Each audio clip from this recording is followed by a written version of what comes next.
kids tomorrow. I didn't get to read to them or anything today. I like to read to them and then I make breakfast for Zoe and Dorian.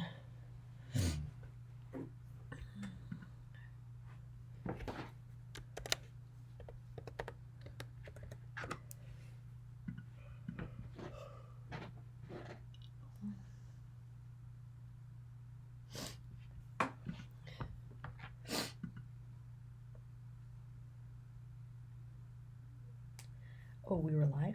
Mm-hmm.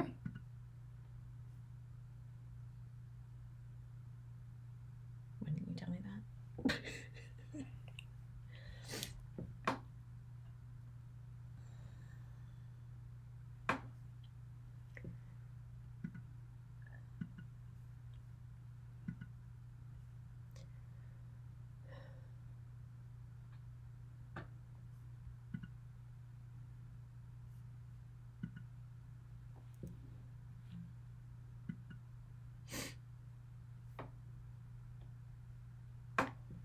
There we are.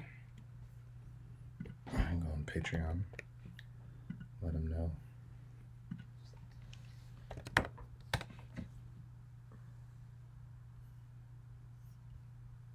Post. Oh my gosh, I need to get on there tomorrow.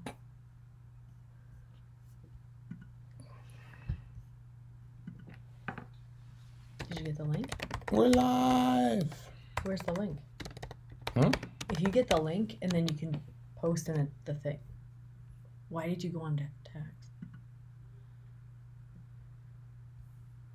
Yeah, if you pick the other one, look.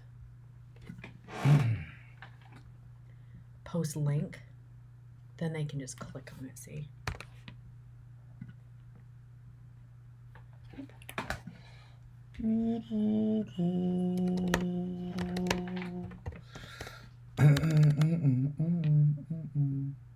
That makes it easy off all them. All right, baby.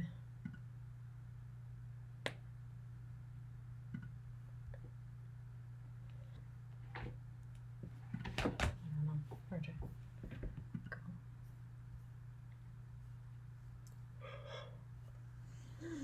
What's up? Hey, Lucifer. How have you been doing? 22 if you can hear us.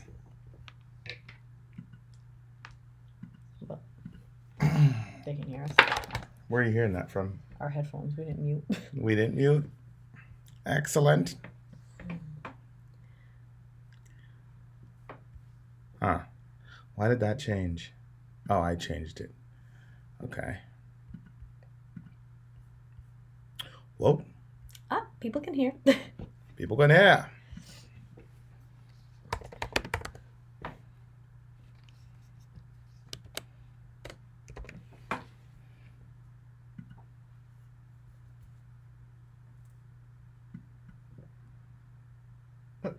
Did it do it? Oh, yeah, it's uploading it right there. Something about jobs. Yeah. All right. There we go. Everybody is... Oh, good, Lucifer. That's even tougher when you're stressed. What? He hasn't been smoking, remember? Whoa. He's still going for it? Yeah, and he's been stressed, which makes it harder. Oh, thank you for congratulating me. Who? Somebody congratulated you? Lucifer. Did somebody congratulate me? No. I feel like I should be congratulated in this situation as well. Men's rights. Is that what you want? Men's rights. Congratulations. Bring back Harry, please. 9. He's going to rub your baby belly. 9. We will not bring back Harry. Hello from PAX Australia. I loved Harry. What's up, M. Death fan? Think you got some answering to do, sir.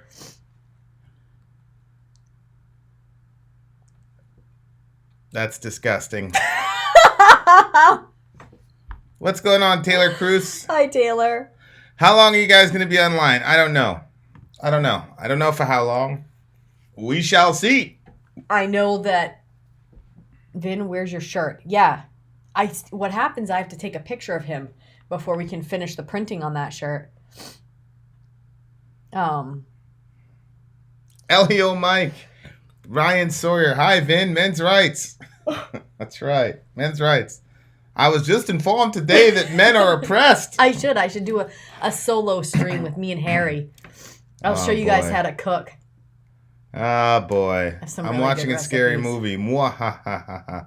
Our country's a scary movie right now. What the hell is going on? Stop shirt production. Why would I do that, Uncle Dan? Yeah. By the way, I'm publicly apologizing to Scissor, however you spell it. Okay. Okay. Scissor, Pony apologizes. Toxic rights. Are you signing shirts today? I can. I was gonna watch Imaginarium, but here we are. If you order a shirt tonight, we can sign it, of course. Let me know if you order one. I have arrived, says Ranger. Oh, well, welcome. Who? Ranger. Is that Ranger 275 or whatever? Yeah. Does anybody know how to make ginger tea for when you have morning sickness, but it's not morning here? Vin, stop reviewing Limp Bizkit. What do you think of social media, Facebook, directed advertising, Twitter, reinforcing echo chambers and possibly radicalizing both ends of the political spectrum? I completely agree. And it's one of the things that we're doing on the channel and on the next channel.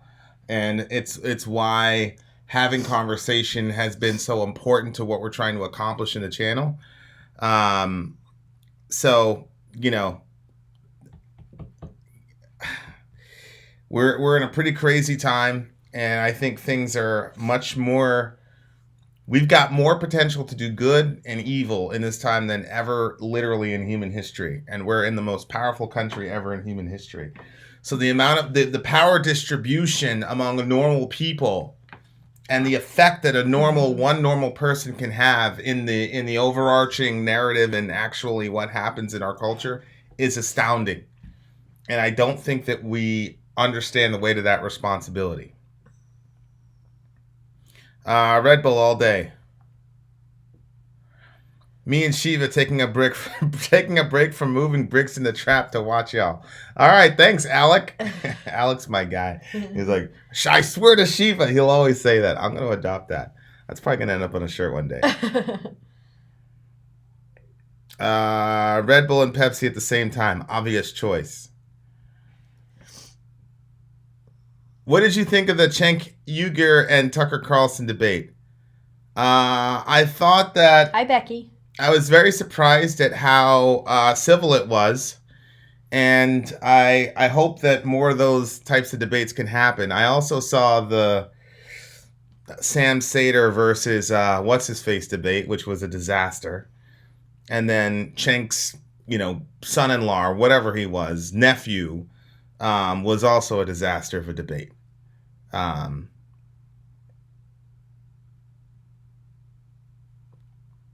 Looking in from the outside of the country, you're definitely not the most powerful country in history at this moment. The political madness that is happening there weakens you daily. I mean, it weakens us, but I'm just speaking objectively. Believe me, I'm not trying to get into a nationalist tug of war. I'm just saying we're the lone superpower in the world. But I agree with you. The political upheaval is crazy right now. I have a recipe for ginger tea. I'm going to go make it. So hopefully that will help my belly and I'll be able to stay for the whole show. Oh, you found it already? I think you just spilled something on our carpet. No, that was just a Pringles can tipping over. What if I got one on my second month? I don't know what you're talking about. What's up, Jason? It might have been for a shirt. That might be what he's talking about, but I don't know if I already sent his out. You'll have to wait till I come back. Oh, I agree, Erica. We're in a pretty terrible situation. We got the psychopath who killed 11 of his own countrymen. We got the Maga bomber. We got people freaking out about Honduras, and then we have us, the normal, regular people, trying to figure it all out. So yeah, it's pretty crazy right now.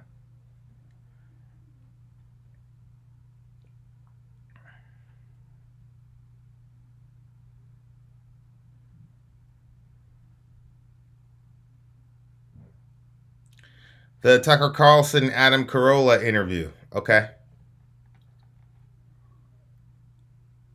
Do I believe in coincidence or is everything preordained? I do not believe in coincidence.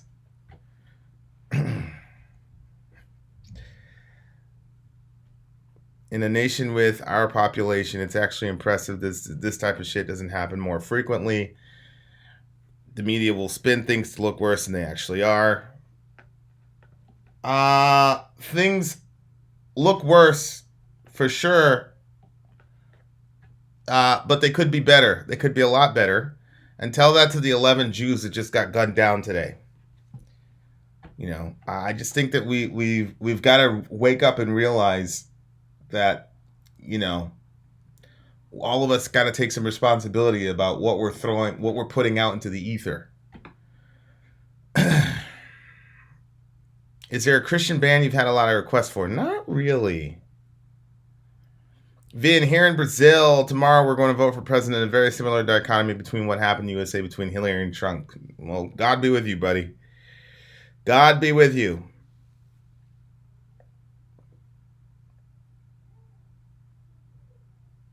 Have the legacy media found a way to blame it on Trump yet?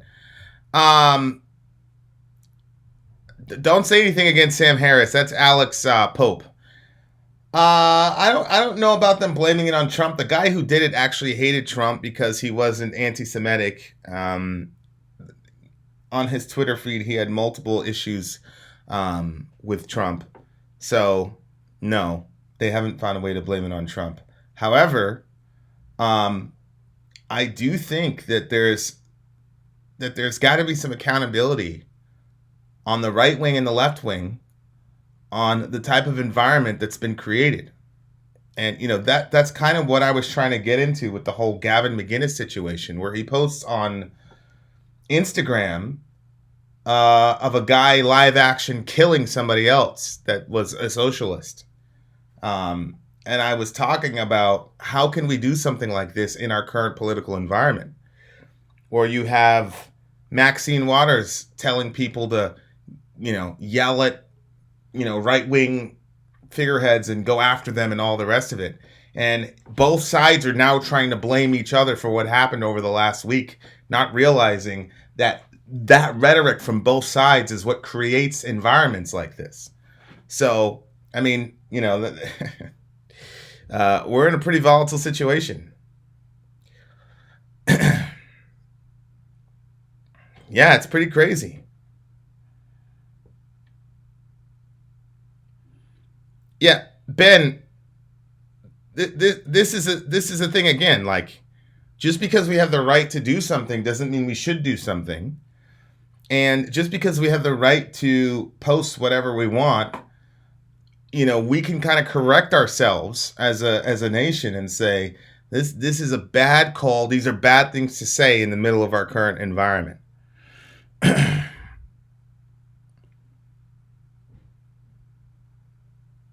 We're not going to let the mainstream corporate media control the media anymore. Control the narrative.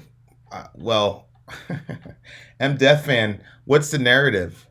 The narrative is we've got a polarized country of people who demonize the other side and won't listen to them, and then are advocating violence or subliminally advocating violence on both sides, and neither side will take responsibility for it. That's the narrative. So, of course, Rick, and I don't know if you watched, but we talked about that.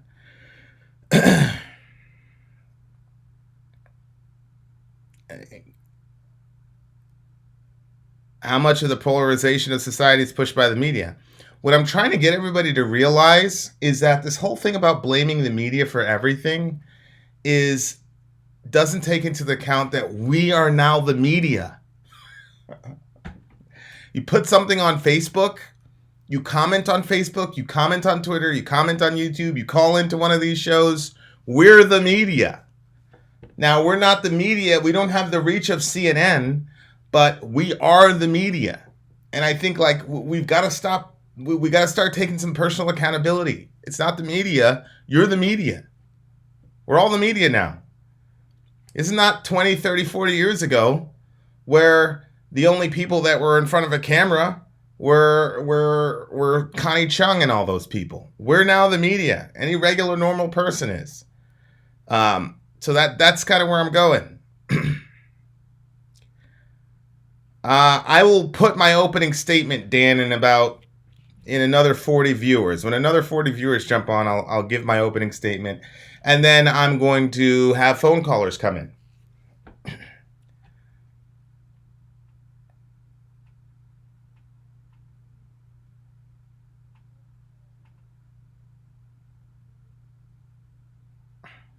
Vince's fault.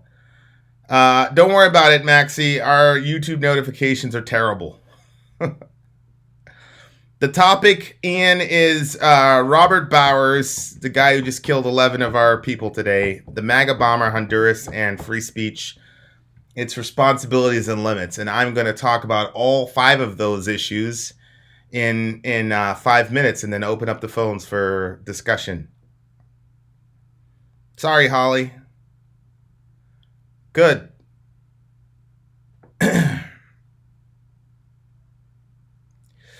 Do you feel more comfortable getting news from your favorite YouTubers or from traditional media?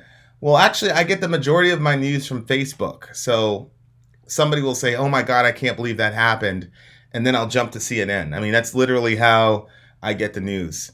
Now, the interpretation of the news, that's where, I look at, YouTube and all the rest of it, right? Because I know as a YouTuber, it might seem like you can just, whatever and report on the news immediately, but you really can't.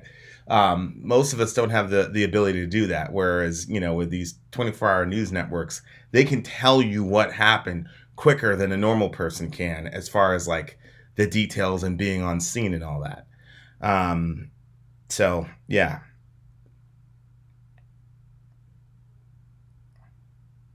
Thoughts on Megyn Kelly? I think, and I'll bring it up in my opening statement. I think that the Megyn Kelly situation is another terrible example of these reactionary moves to, and I talked about it during the Skinner thing. Why is racism or racial ignorance, whatever people want to call it, why is that the unforgivable sin? And now we're going to destroy somebody's show. Now there's speculation that her show wasn't getting the ratings commensurate to her value anyway, and they were going to cancel it anyway. But why all this political theater about firing her for making a statement that's racist or at least racially ignorant? The same shit that happened with Roseanne. I'm not a fan of that stuff. We gotta talk to each other. But again, this is one of those things where stuff like this happens and people don't realize the effect that it has on the overarching narrative for certain groups in our culture. And I think it's terrible. Absolutely terrible. Terrible message. And I also think it's dangerous, to be honest with you.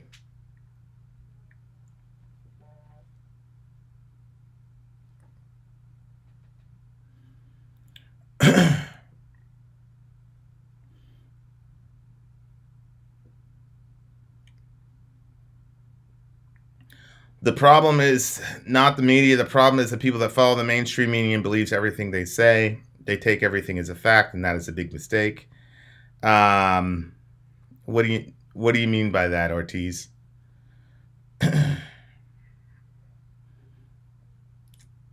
What do you mean by that?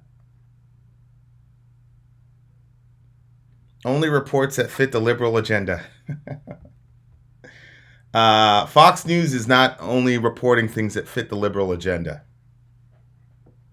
Believe me, for the last month or so, Sori's had me monitoring Fox and MSNBC and CNN.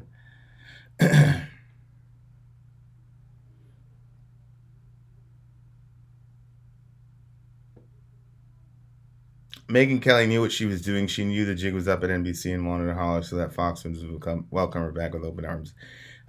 Maybe. But again, I just think for the overarching context of where we are in our country, I think it's a terrible move. Danny, I agree.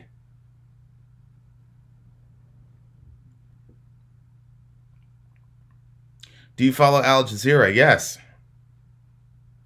I really enjoyed the Bible study again yesterday. Thanks for hosting. Will the vid be made available? Yes, we're going to put the vid on the other channel, which is actually live right now. It's just we can't live stream for 24 hours. So yeah.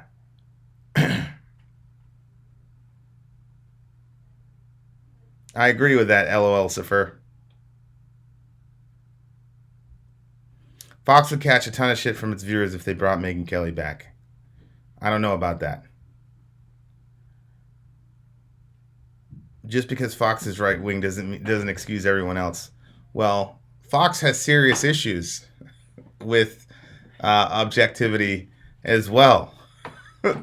So they're in the same situation. The other channel is coming soon. I can't say. What do you mean you can't say? You can't say what? Dan's getting ready to see Parkway Drive. Oh. That's one of Metal Elitist's favorite bands. I'm not telling you the name of the other he's channel gonna wear yet. a Sori secret shirt to it. Nice. Cool. Take a picture, Dan. Ben, how goes the little Oreo? Oh, that's nice. It's called him an Oreo this time. Didn't that girl Megyn Kelly say once that Jesus and Santa were black? Good, just still making me sick. No, that they weren't black. She was saying that they were white. What's going on, Michael Higgins? Not an FBI agent. Very good. I'm glad you're not an FBI agent. You should be out doing some work right now instead of being in a YouTube channel. That's for damn sure. Ryan, listen, this is a rule to everybody. If I'm not on the live stream, do not call me on Skype, please. So if we're not here, don't call me because I have another job. I got family. I got a whole bunch of stuff. So I can't have people calling me. You will get blocked. And that's the proverbial you, everybody. Because I have a life outside of YouTube. Yeah, sometimes those calls come in at the most inopportune moments. They're terrible. Terrible moments. And sometimes we're in the middle of doing a review too, and people will be calling in. You're not the only one, so we're not just singling you out. This is salty as fuck. The other channel is called Vin Berates Pre-Screen Callers.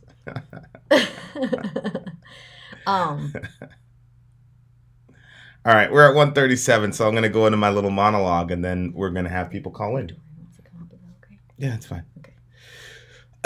We're going to do the monologue and yeah, same thing, Becky. Anything through Skype. Don't use Skype unless we're on the line. There's tons of other forums that are available to people to message. Use Messenger, use Patreon, stuff like that. When are you going to go full time? Then we can call you and wake you up in your marital bed. My gosh, who said that? That's pretty much a situation. You'd be salty too.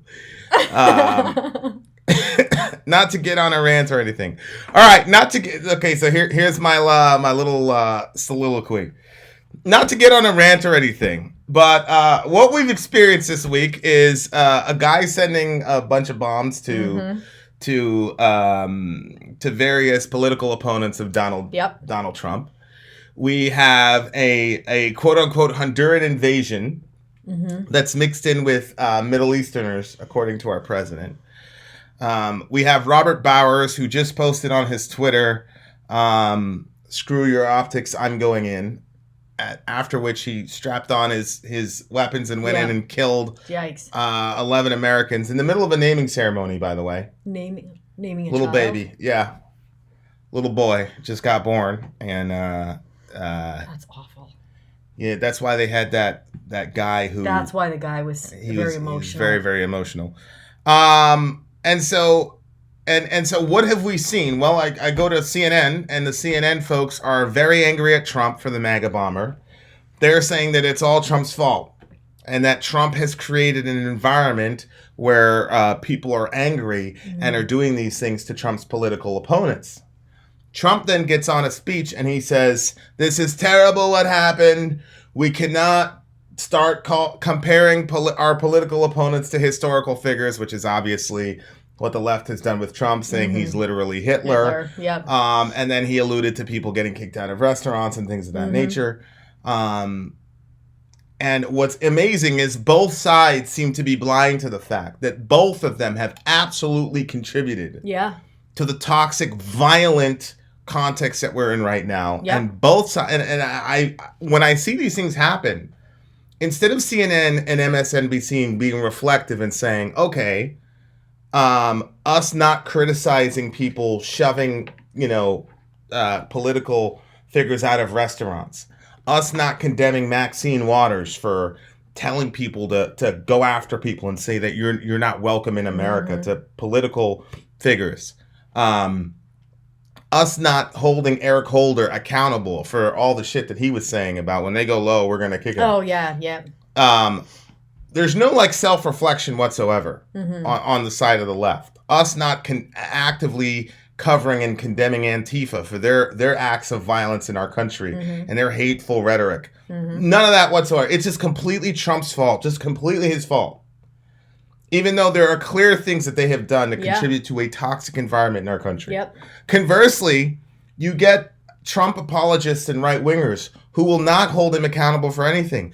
Need I remind you, Donald J. Trump was the guy that was telling people during his political rallies, punch that guy in the face, I will cover your legal fees. There was a ton of violence during the Trump administration. The famous one with the black guys getting escorted out, and then the redneck dude punches him in the mouth. There have been a lot of times where Trump has gotten people. Rand Paul, 3 broken ribs. What's that? That's right, Rand Paul. Somebody broke into his house, broke his ribs. Now people are saying it wasn't a political, whatever.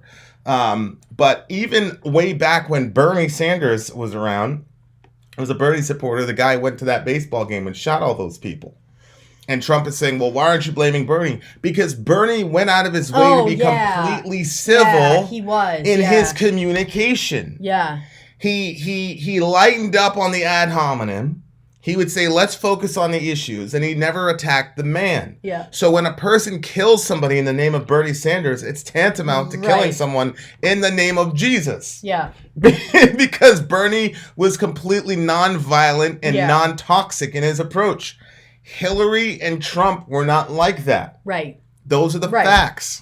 And so instead of right-wingers being, and look, I'm using generalizations here because we don't have much time, but instead of people saying, let's look internally and see what both sides have contributed to this, it's a lot of finger pointing on both sides. And I just think that, I think that we've got to stop with this zero-sum game, which is, if we admit anywhere that leftists are right, then that we're surrendering the entire boat on the right-wing side and vice versa. This guy, Gavin McInnes, I've got a 2-minute clip of him talking about killing people. It's the one I played. He's talking about killing people and beating the hell out of people and celebrating punching people in the face.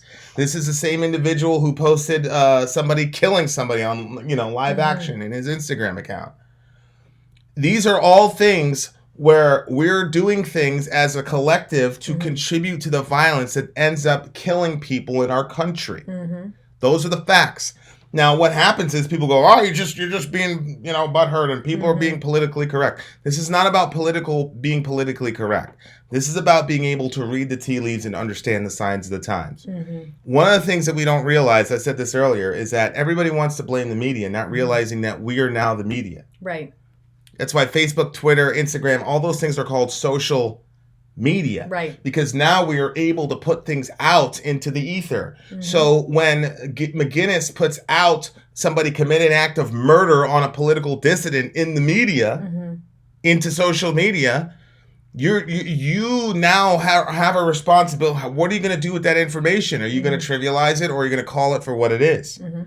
And so, there are so many examples of people speaking about their political enemies on the right or the left in dehumanizing and with violent undertones, that I think now we've got to take some accountability and responsibility for as normal, regular people.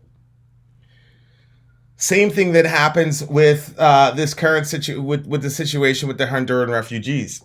All I did was put out a video of a priest talking about the biblical message for how immigrants and refugees and asylum seekers are to be treated. I didn't make any commentary about what we should actually do with our actual law All I said was, this is the actual biblical position, and it's the Vin and Sori position.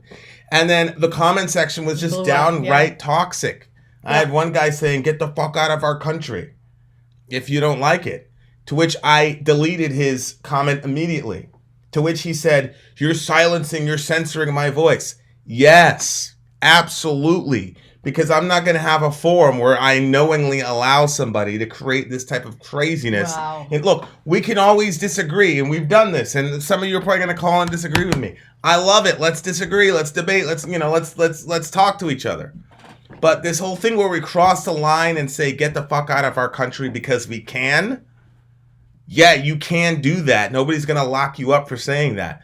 But as a moderator of our own channel, we're not going to allow that. Because I am of the firm belief that we can have these discussions in a civil, humane, American fashion. Now, this forum is not only for Americans, it's a global forum, but you guys get my idea. Okay.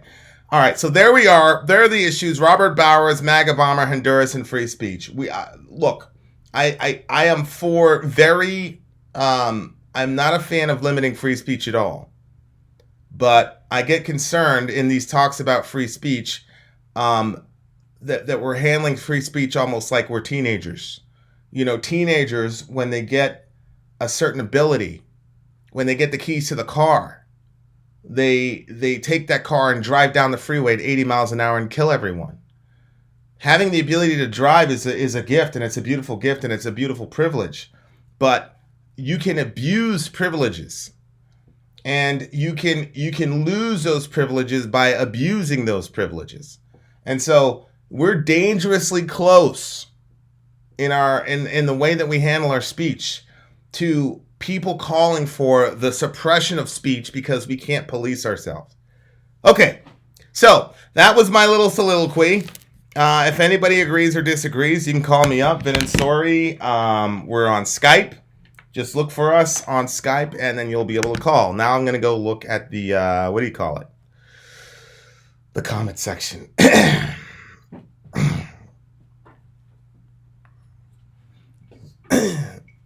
Free speech doesn't mean no repercussions. I agree.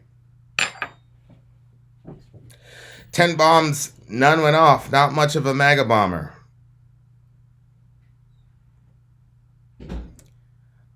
So... What if one of those bombs went to your house?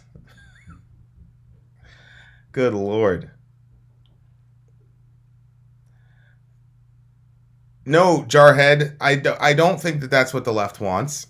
But this is, again, what I'm talking about. Why are we demonizing an entire group of people with an entire view of the world? They just look at the world and the country different from you. I don't think everybody on the left wants to restrict free speech. But I think that there's a lot of folks on the right who are not handling their free speech responsibly. That's for sure.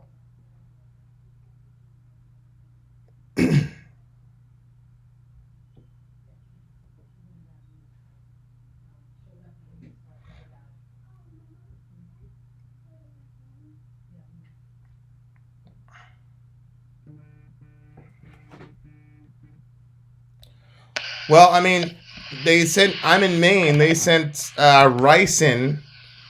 I want to make sure I'm right here. I'm pretty sure it's ricin to Susan Collins, and there wasn't a major outcry about that.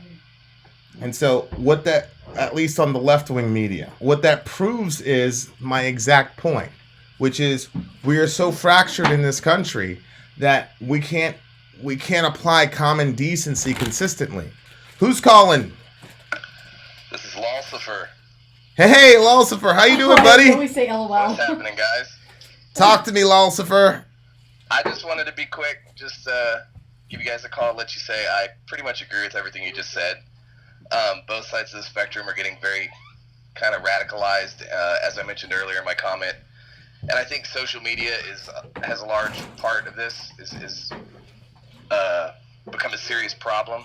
I just want to let everybody know that, like, if you're part of a Twitter feed or a Facebook group, or you hang out on Reddit too much, or 4chan, or whatever it is, it's pretty healthy sometimes to go out to other places, that you wouldn't normally go, and see a different perspective, like, which is probably why a lot of us watch this channel.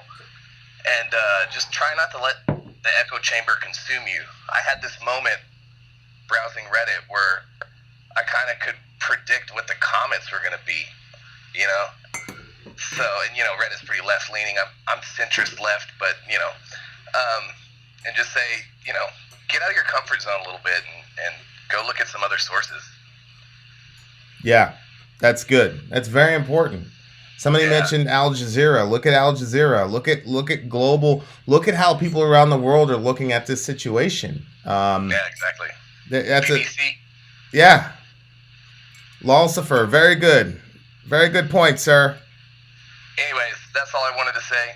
I'll continue watching. Let somebody else call in. You guys have a wonderful night. You keep up the good work. Yes, ma'am. Thank you. Bye. That's my guy, Lulcifer. Now we can say it right, properly. Not looking at a terrorist channel, sorry. Okay. All right. I mentioned Al Jazeera. It's a terrorist channel. Oh. Reddit really depends on what the subreddit is. Lots of alt-right subreddits out there. I'm assuming there would be, for sure.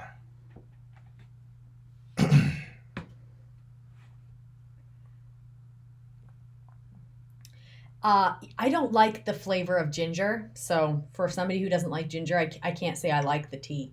I mean, it's like with real ginger where you cut it up and steep it and stuff. So I think if you liked ginger, like, I'm curious for him to taste it. You know, he might think it's great, but I'm like, just want my belly to feel better. Vin, don't you think that the problem with the left today is that they got so caught up in the pointing fingers game that even themselves can't turn back now at the risk of having fingers point at them? I think both groups are like that. I think the left is like that, and I think Fox News is like that. I think the left and the right are like that, for sure.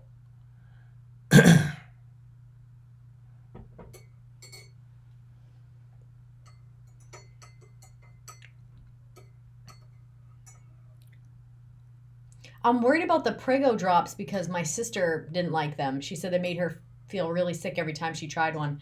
And I'm like, maybe it's something in the family. But, I mean, I guess I could give it a try. I don't like lollipops anyway, though. Like, sucking on candy is not what I like to do. Al Jazeera is funded by Qatar, who funds terrorists, so that's sort of true. Still, they produce some good stuff. And we fund Saudi Arabia, who just killed a reporter. Yeah. Just killed a civilian. Not to mention all the civvies that we've targeted and murdered ourselves. Does that mean that we're a terrorist country? Yes. Does that mean that everything that comes out of all the news sources in America are somehow false because we've committed terrorist acts? No. Let's expand our thinking here a little bit, guys.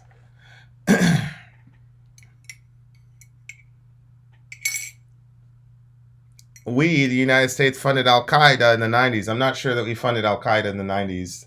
I know that we funded the Mujahideen in Afghanistan because they were fighting the Russians, very much like the Russians were funding the Viet Cong. But I wouldn't say that that's the same thing. Although I would say we funded Al-Qaeda in Libya when we were helping to depose Gaddafi in the Arab Spring. That's true. Statistically, 71% of terrorist attacks, mass murders come from the far right. Right-wingers tend to be self-involved. Part of the reason they're the right wing. Nah. Shiva will destroy the infidels.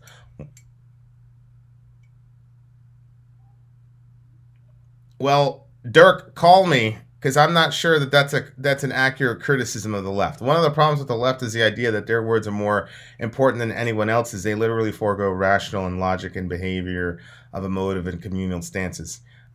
I would dispute that. What are you talking about? Call in and give me some examples of that, sir.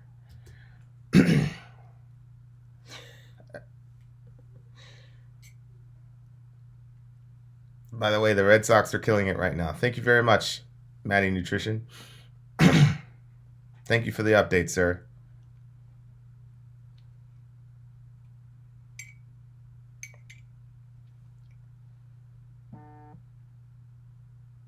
what happened to that guy that kept trying to call in?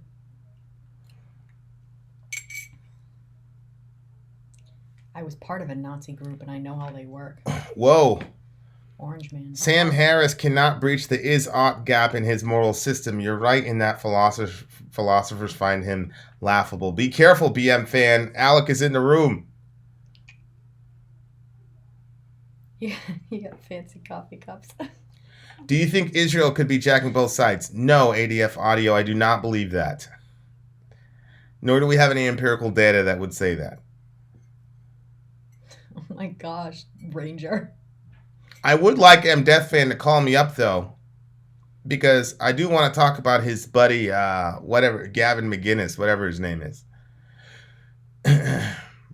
There's radical fundamentalism on both sides when you're swinging your pendulum too far. I agree. I agree with that.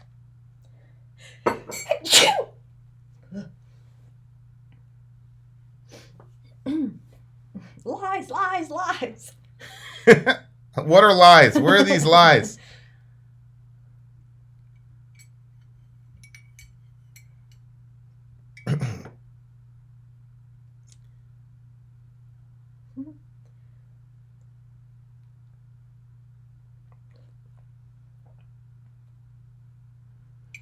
I think Israel would be better if everyone there was just an atheist. Well, a lot of them are just atheists, actually, in Israel.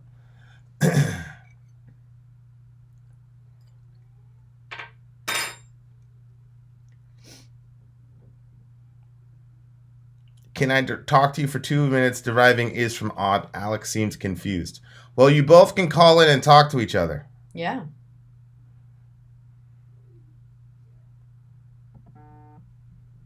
What do you think of Ben Shapiro? Vin watches him. What do you think of him, though? I don't know what you think of him. Vin, do you believe... Hold on, I'll tell you in a second. Do you believe the refugee and illegal immigration rate that the world has been seeing today... Who's this? Hey, this is Adam. I'm just waiting for Alec if he wants to call in. Alec, do you want to call in and have a discussion about is versus ought? This would be very interesting. And it's funny because it's not even contested by anyone besides Sam Harris. Well, I agree with you. Anytime somebody tries to come up with some remix of things that have already been dealt with, he'll call in too. Then yeah, especially by people who have been doing it longer than it's like his side thing, you know. He's right. Well, I've been begging people read Nietzsche, please. Yeah. I just got through with some Nietzsche and Freud and some of my philosophy courses in university. Yeah, I think it's it adds a lot of context to the discussion. Alec, call in, sir. Alec, I have your number. I will call you, put you on this line. Well, he said he wants to call, but I don't know if he wanted to be part of this discussion or if he has something else. Well, you guys have been going back and forth, right, the whole time, right? Oh, I thought you were waiting for Dirk to call. Well, I was waiting for Dirk to call, but now you're waiting for Alec. Yeah. Oh, there he is. There he is. Hold on. About to get real. Hey.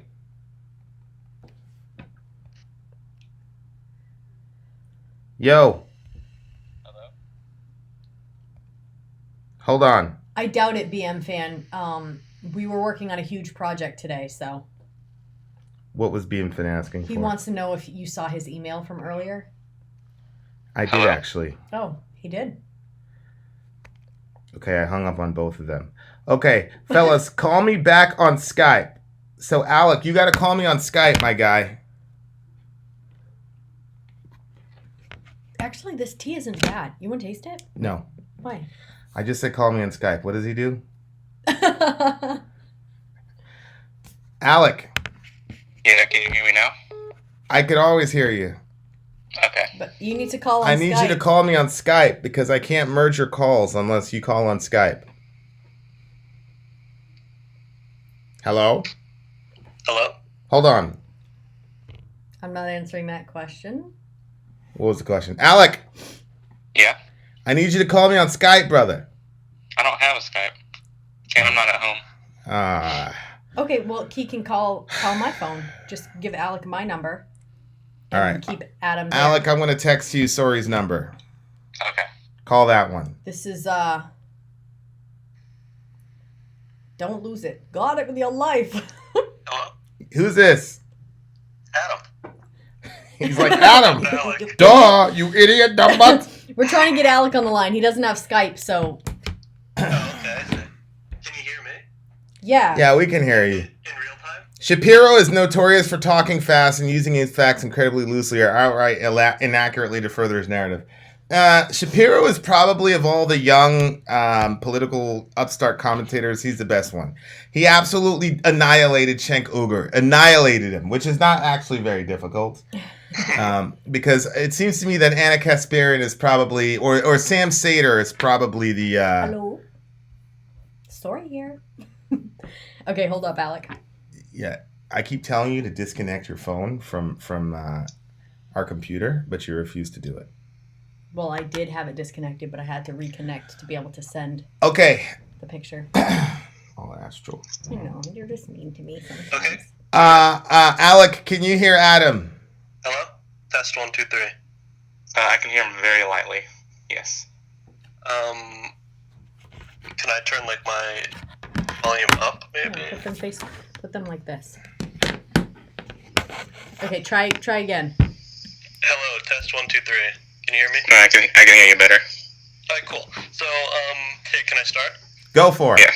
Okay, so first I want to make sure that you understand the distinction between, I'll make two types of ought statements, okay? One is moral and one is not, okay? So for example, if I want to lose weight, I ought to eat less calories. You understand that is not a moral statement, correct? Yes. Okay, now, I ought to not stab someone, right? Because I ought to value human well-being. That is a moral statement, correct? Valuing human well-being is not a moral statement in and of itself.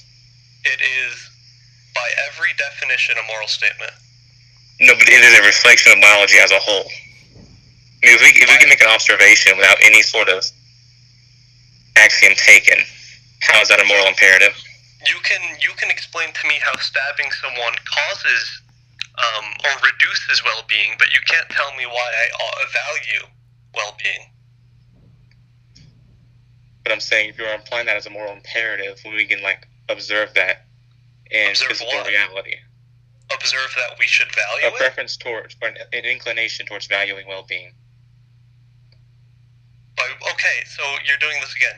You're conflating what is natural with what is morally correct or righteous. They're not one and the same. Just because something occurs naturally does not mean it should be inherently valued as morally correct. Do you agree with that? Repeat that last part. Do you agree that just because something occurs naturally, that we do not need to value it morally? Yeah, I agree with that completely. So, you seem to be contradicting yourself. You're saying that it's self-evident because it's natural that we should value well-being. No, what I stated that because it requires just a simple observation to see that biology as a whole has an inclination towards well-being. That does not require any axiom. That's my only point. That's my only point of contention. Okay, that does not require axioms. That is an is statement, and the is statement is we have a tendency towards well-being. Now you have to bridge to we ought value that tendency. We ought value well-being. This is where Sam Harris falls short. He can you don't only need make an axiom. statements. You don't need an axiom to say that because reality values well-being in biological organisms. But why should I value reality? Do you understand? You're making only is statements. Why ought I value biology? Why ought I value human well-being? Because you are a biological organism. But why do I have to value it just because it's natural? Is that what you're saying? I'm saying you're placing this moral imperative on rape all I'm is very saying natural. That Without need rape, axioms. the human species would not have grown to the size it has. Is that okay? That is very likely what I'm saying. Well, there is some well-being in there. in the form of reproductive fitness. However, I'm saying that you do not need axioms. That is my only point of contention. Okay. That axioms are not. You do not need to presuppose anything. Guys, wait. Smart people. Very, very smart people. I need you to do me a favor, Adam, and give me 2 minutes of what you're criticizing from Alec, and then Alec vice versa, okay? So that people can have some context. So Okay. You're first, sir.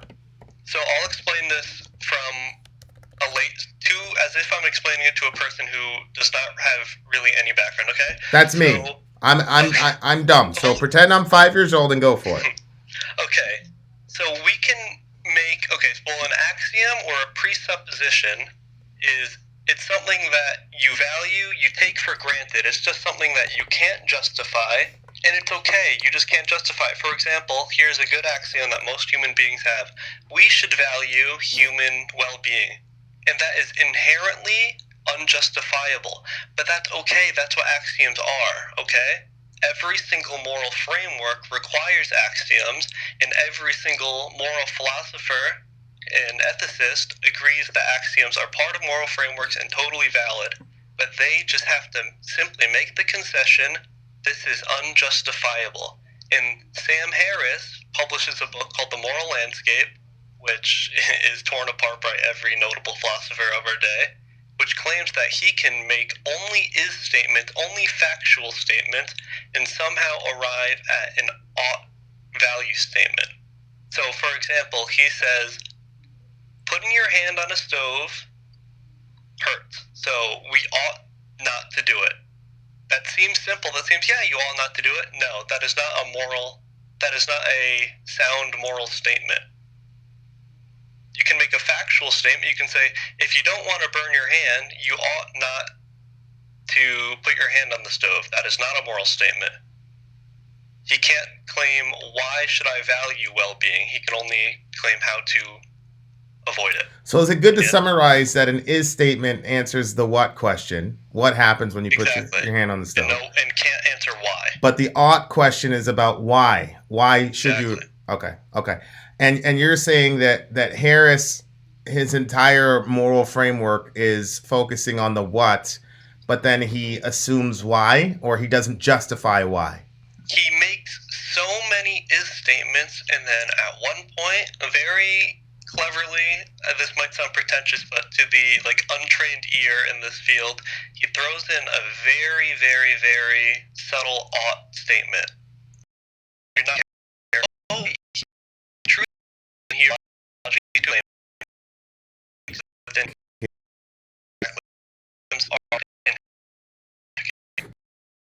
And tell us what how about that, or what's your with what Adam just stated. All right, in the chat, my little example from his statement of fact to an argument of what should do. Now, it requires any statement. So, physical biology places a value on well-being. Logical or no should value well-being. Okay. I didn't really understand the science. That statement without using yield catalyst efficacy. I don't really know what that means. So, can you make that in simpler words for me? So, Cook's law. To increase a certain amount of gas without changing the amount of gas, I just have to double the pressure under which the gas is maintained. So this is the first thing. This is the literal first thing that I brought up. Remember, there are two types of ought statements: one moral, one amoral. Not as in immoral, as in not to do with morality at all. Like I said, this pressure, gas, temperature increase is perfectly equivalent to, if you want to lose weight, you should eat less calories. That is not a moral should. That is a factual should. There are two different uses of ought, and I think you're confusing them. So the thing is, both of the examples there, the one with well-being and increasing temperature of gas, require as much axioms or as many axioms to make an observation about them, to go from the observation to the inference. You're confusing. They're both equally empirical and quantifiable. Well, hold on for a second. Alec, do you see a distinction between a moral ought and the other ought? Do you even see a distinction Yes. between those two? You do. In some regards, yes. Not in this one. If I can look to the entirety of physical biology and reality, all of measurable biology, and I can see that there's this one condition which they all hold, and to say that it requires axioms to make that inference or that observation, I just don't see that. You can only make is statements. You can never bridge the claim that I ought value it. It's just not logically possible. But if all biological organisms in all of That's observable the reality definition do so, of an appeal to nature, which is a very, very well-known and documented logical fallacy. I mean, if all of the observable material world is nature, Okay, so now you're then equivocating. why is that I'm appealing to reality? I mean, Okay. You're equivocating by saying everything is natural, so everything is what? So you arrive that everything is everything morally exists okay? in the physical world. Okay. So Okay, go. so here I'll I'm go sorry, through your Adam. premises, Adam. and then your logical conclusion. You said that everything follows everything is in the physical world, right? All natural things are in the physical world, and you value what is No, I'm natural. saying So therefore, you morally value everything. Everything is morally permissible. No. Firstly, I'm using natural and physical or material synonymously in the classical sense of the natural world. The observable universe is what I mean. And I'm saying that I can make an observation, and going from an observation to an inference requires no axioms. Not a I mean, moral one. if it's empirical and it is quantifiable, it requires no axioms to go from an observation to an inference. That is my only point of contention with what you said earlier in the I chat. agree in every sense of the word besides in the moral sense. Okay. So let's But go. I don't Let's see how making an empirical observation requires Stop. or implicates a moral Because imperative. I am the black man in charge. Stop. Stop. Okay. So I want you, Adam, to bring up the assault argument that you made earlier. Listen, a lot of people are getting confused. That's what we're going to bring up, the assault argument. That's going to clear up The everything. assault argument was that I said rape. Is that what you're talking about? Yeah, I don't like the word, but you're right. Go for it. Oh, sorry. I just was making sure. Okay, so just because, he was appealing to nature, right? And rape in the animal kingdom. I mean, I guess the word is inherently human in nature, right? But early humans, in order for us to get to this point in society, in the human population group, due to rape, undeniably, it's just biology, really. And he claims that that is morally permissible because it's natural. It exists in our natural world. No, firstly, I think that we can only use the word rape in implication to certain higher primates. So I would say only hominids. So I don't think things like flies understand the idea of consent or sexual assault to begin with. So I want to consider what they're doing rape. I'm talking about humans not too long ago. Okay. And secondly, again, my point of contention is that firstly, rape does not inherently, or the act of raping or sexual assault does not increase human well-being. Perhaps some of the off chances to Is there reproductive any way fitness I through can an give you a increase in hypothetical reproductive where I fitness. could? Sure. Okay. Hey, Alec, you have to rape one person to save the whole of humanity. Would you say raping that one person in that case is morally permissible? Well, again, in the natural world, that's probably never going to occur. But This is the point of a hypothetical, to test your consistency. if it will never occur in the natural world, which is the only empirical world that we can measure and make inferences from. So you reject all. Okay. Now, see, that's. Yeah, I feel like you're just dodging the question. Well, And I feel like that will never occur in empirical reality. Alec, are you saying that what we observe by nature, what happens by nature to increase human well-being, is axiomatically the moral compass we should follow? No, my only point here is that biology as a whole tends to favor well-being of biological organisms. But why should I, as an individual? Because the crux of biology does. I mean, you don't have to, but I'm saying that it requires Am no I committing axioms. an inherent immoral wrong to not? Okay, but if I say all of biology, or at least the crux of biology that we can measure, values well-being of biological organisms, what axiom is there? No, because this is not the right ought statement. You're not getting there yet. Now you have to tell me why I should value it. You're telling me But what is. Why can I not go from the general to the specific in that regard? You're telling me what is. You can't tell me why I should value it. Because all biological organisms do as a whole. Well, why should I value we it? know that. This is an appeal to nature. Hold on. But why do 2 plus 2 equals 4? I got to dumb it down because you guys are too smart. Alec, we know what you're saying, that nature tends toward well-being of a given species or organism or whatever. And I agree with that. But the question is, why should I, as an individual who's only got 70 spins around the planet, why should I care about the well-being of a given person? I know that nature does, but why should I care about it? Well, this is going to be a two-part answer. Firstly, because it typically increases your overall well-being to care about others because they're less likely. Why should I value well-being? Secondly, why should I value the idea that 2 plus 2 equals 4?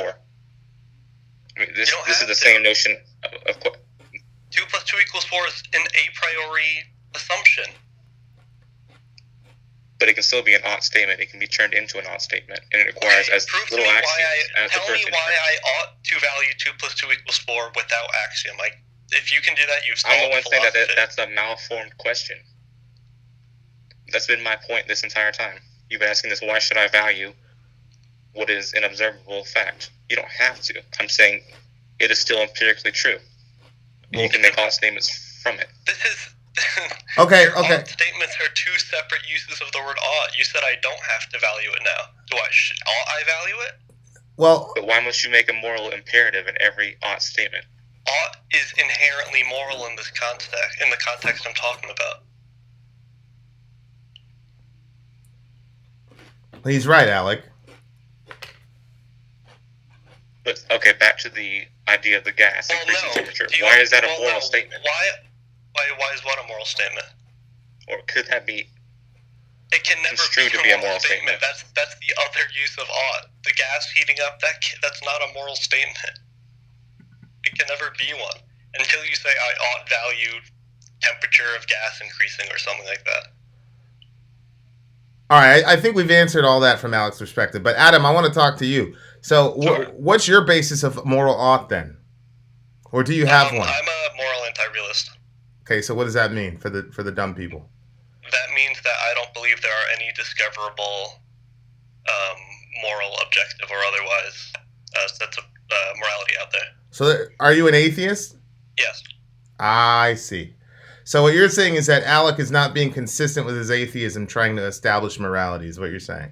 Right, and I don't mean this in a demeaning sense at all, because all moral systems require axiom, but Sam Harris sounds like the religious people that he talks with, and it's actually funny how he doesn't see it. Well, isn't that what Jordan Peterson said? You sound like a Christian. Yeah, Jordan Peterson, every single thing I disagree with Jordan Peterson. Jordan Peterson has religion to fall back on as its axiom. That's totally fine.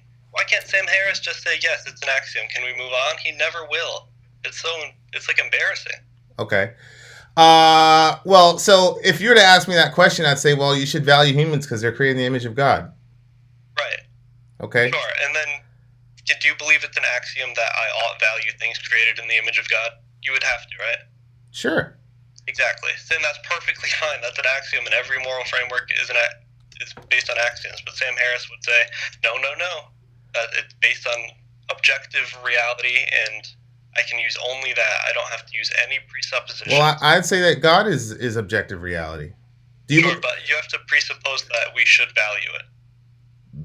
Presuppose that you should value God, the guy who made you? Right, you have to presuppose that we should all value him. Well, isn't everybody a presuppositionalist?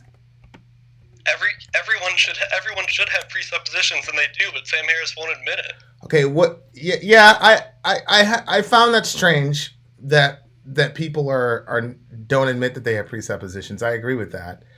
What methodology do you use to determine whether or not a presupposition is sound? Sound as in, I get sound and what is it? Sound and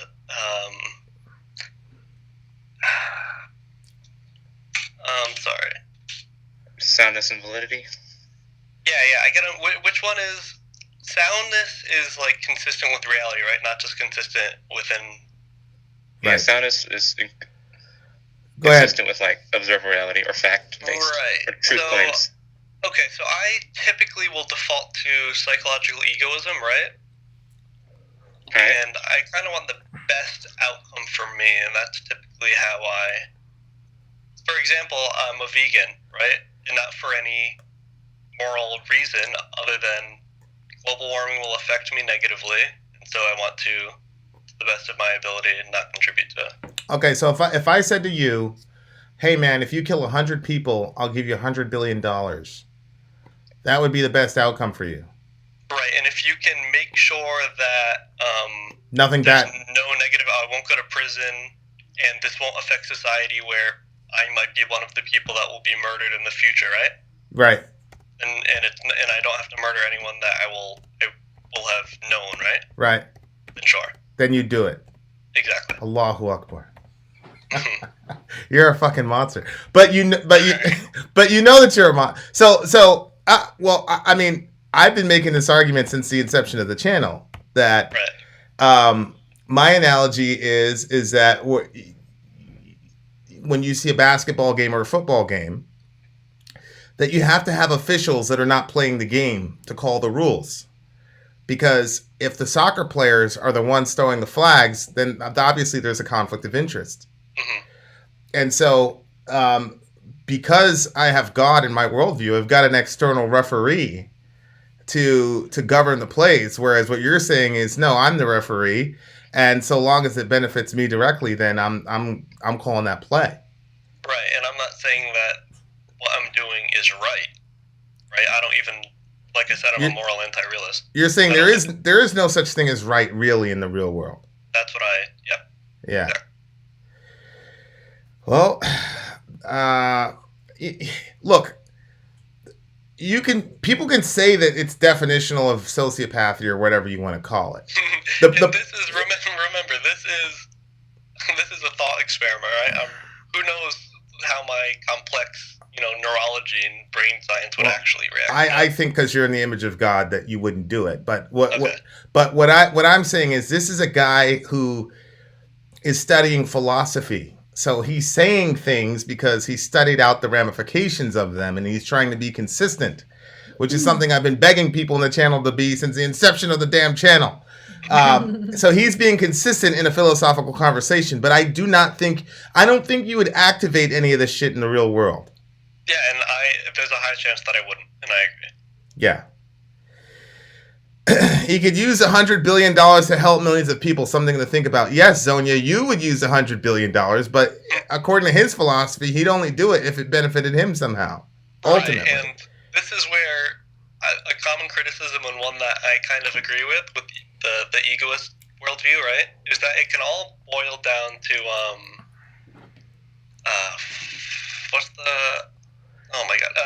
altruism, right? Well, if I had $100 million and I wanted to feel good, right, I could just say that.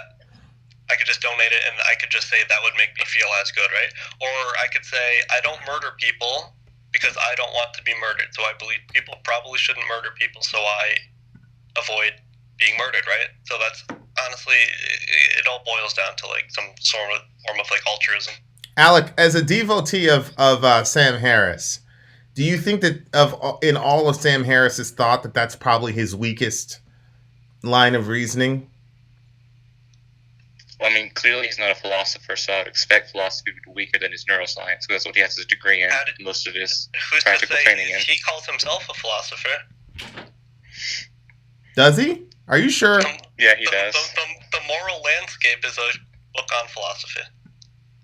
But I mean, it's pretty clear that he's a neuroscientist first and a philosopher second. Yeah, and this is, I'd say, probably 99% of Sam Harris I agree with, but this is just a major thing that sticks out to me as very inconsistent. Like, he calls out religious people for some things, and then he does the same. Okay, so Alec, are you saying that this is an area where he's weak and he needs to do more work, or what? Well, I think everyone needs to do more work in every area, but I wouldn't consider. But my point here is that not our presupposition, nor does it require axioms to go from observable empirical reality to make its statements and use those facts to make ought statements as to what should occur or what you should do.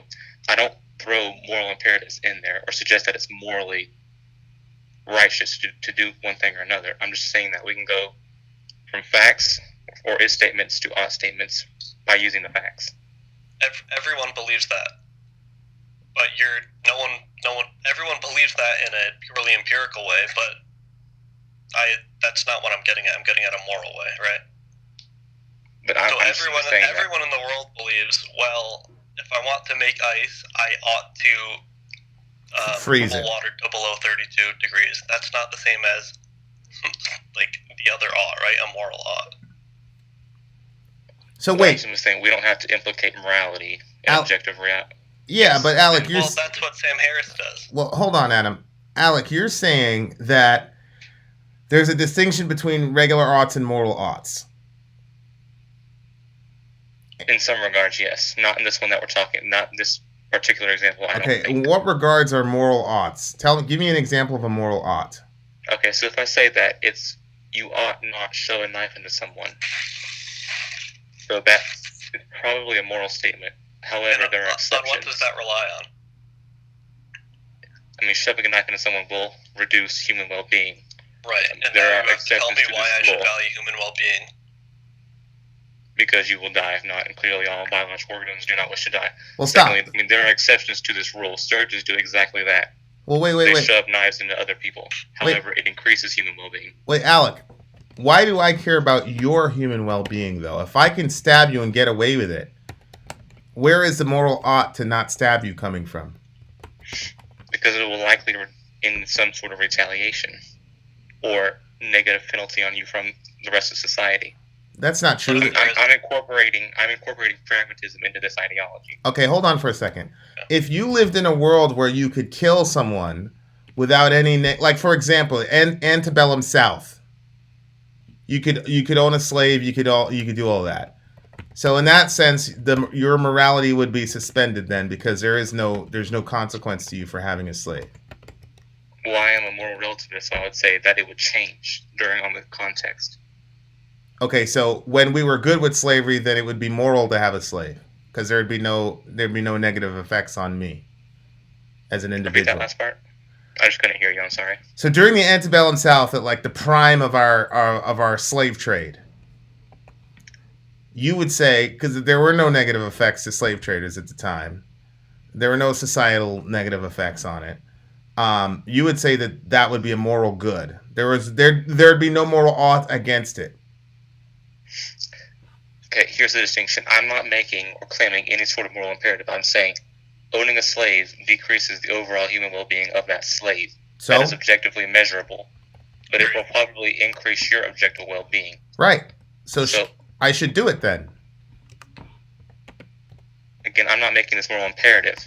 It depends on the context. No, we're talking Sam about... Harris claims. Sam Harris claims a moral imperative. He does. Well, I don't care about Sam Harris. I think we all agree that he's weak here. What I care about is Alec, because it's my buddy. Okay. So Alec, I just want to nail it down. I know that you believe that slavery is reprehensible, but can your philosophy of is an ought say that you ought not own that slave?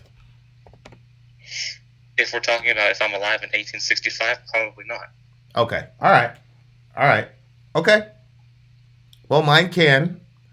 I just want the audience to know that it's the Christian out of the three of us who's the only one that can say you shouldn't own that slave. I agree. You're the only one. You really are. I'm also the only one that says you shouldn't gas those Jews. I'm also the only one that says you shouldn't kill that child. Okay. All right. Well, if we just incorporate pragmatism in that statement, if I were alive in the early 1800s, there's a large statistical likelihood that I'd be okay with slavery. Right. Just by living in that period. Right. I'm glad that I met you in this time period, brother. Yeah, me too, actually. God almighty. I'm not some white guy. Wait, Adam, you're not white? I'm half. I'm Pakistani. Okay, astaghfirullah. We'll forgive you for. Okay. All right. Well. If my imam grandfather heard me talking about this, I'd be That's why. executed for apostasy. That's why I said astaghfirullah. Good Lord. Inshallah, you come back to Sirat al-Mustaqim. Inshallah. His laugh. Yeah, I know. I like him. I like Adam. Adam, you need to call more often. Yeah, I've been listening. Right, like in the beginning where you were getting very popular. I've watched. Look, probably around the We're Imperfect popular? Circle. we're popular? What? Antebellum South, a.k.a. the good old days. You monster. Okay. Well, you know, it took a philosophy. You know, I've been getting so much abuse, Adam, because these people kept telling me, you don't understand atheism, because I've been having these moral discussions. You don't understand atheism. And I've been saying... What you call a strident atheist, and you seem right on track with philosophy. Yeah, I said, well, it's exactly. Thank you. I feel so vindicated. Let me ask you one more question, Adam, before I let you... I can say all those things, too. Stop being pretentious just because you believe in a supernatural being. Greg Nolte, call in. Let me ask you a couple questions, Adam, Alec. So would it be true if a God did exist, if my God did exist, that my presuppositions would be completely consistent and the ultimate truth, right? I agree, because God necessitates what ought to be, like, inherently ingrained in reality. So yes, I agree. What do you think of my soccer analogy, that if the players make the rules and call the plays, that we have a conflict of interest? I agree there is a conflict of interest, but this is where I don't see evidence for a referee. I think we would probably be better off if there were one, but I think we have to make do with what we have, which is a referee-less football pitch. Your world is a nightmare, my guy. I know. If everyone here, this is why I said it can devolve into, or I guess not devolve, it could evolve into altruism, right? If everyone thinks they should do what benefits themselves, right? Then you would say, well, everyone would just be stealing from each other, but no one wants to be robbed from, so people don't rob other people. You see how it could just become altruism? No, because I got a guy like Genghis Khan, or I have a superpower like America that will go into Iraq, kill 500,000 people. Or according to Sam Harris, Alec, we killed like 14 people in Iraq. Oh, nice. It seems that your worldview is ultimately might makes right. Like, if I can do that shit and get away with it, then that doesn't work, right? The altruism thing? Well, I guess I would not want to be conquered, right? So I would not advocate for conquering other people. Or a person could easily argue, we don't want to be conquered, so let's conquer the shit out of everybody so that nobody has a chance. Right? Yeah, I guess you're right. Yeah, if you could somehow ensure that no one would be left to retaliate, then sure. All right. But I think man, unrealistic. I'm glad that you're very realistic in your view of morality, but these are monsters. I'm glad there's not more people like me. Well, let me ask you another question, because let me ask you this question: what would constitute evidence that the God of the Bible was real? I don't know if I would ever believe any like retroactive evidence, right? Like, hey, we found this like first person scripture account, like nothing like that. It would probably have to be some face-to-face revelation with me personally, and still I don't know if I wouldn't think I'm just schizophrenic. Well, I had this conversation with Seth Andrews, so I want to do this thought experiment with you, with both of you. Sure. Alec, are you still there, buddy? Yeah, I'm here. Did you leave? Okay. So the sky opens up, and there's this giant figure with flowing robes and flowing locks of white hair. And he says to both of you, Alec, Adam, I am Yahweh. And then he floats down, and he tells you literally everything you've ever done in your life, and he tells you all your secret thoughts and all the secrets, the skeletons in your closet that you don't want anybody to know.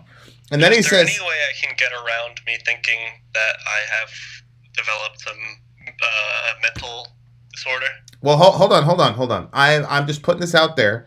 And Right. Bible study people from yesterday, think about this. Answer. Okay, so he floats down on his glory cloud, right? And he starts explaining all these things to you, right? And then on top of that, inside of yourself, you hear a voice that says, "This is true. This is the evidence you've always wanted that you've claimed you've wanted your entire life," right? Mm-hmm. Would you definitively believe, okay, that's God? Alex, start first. I would say at that point, there is somewhat of a case. The thing that would constitute evidence for me is that if you can do something in line with the attributes of a god, like suspending the laws of physical reality repeatedly and in a controlled condition to where we can validate the actions, then I think at that point I would believe, yeah, this is some sort of god. But would you, if he said, "I am the God of the Bible," would you believe in him definitively?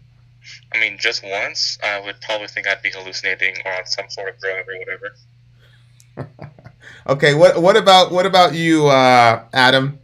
I'm in the same boat. It would somehow, and I don't know how, it would somehow have to convince me, because my first thought would be that I'm going insane and I have to check myself into a mental institution.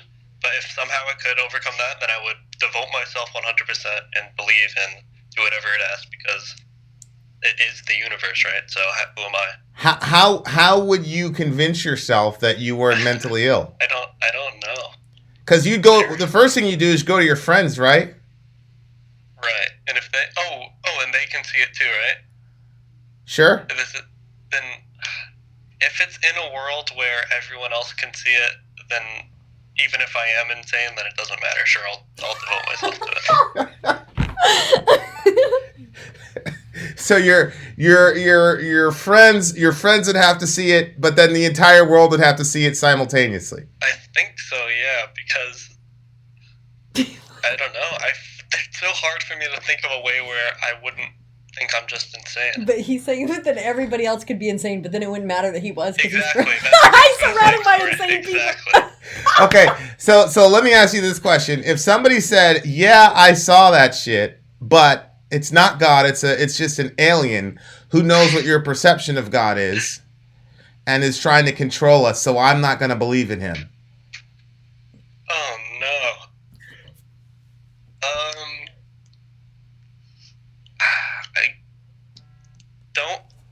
There's no way for me to measure really what's more plausible, honestly.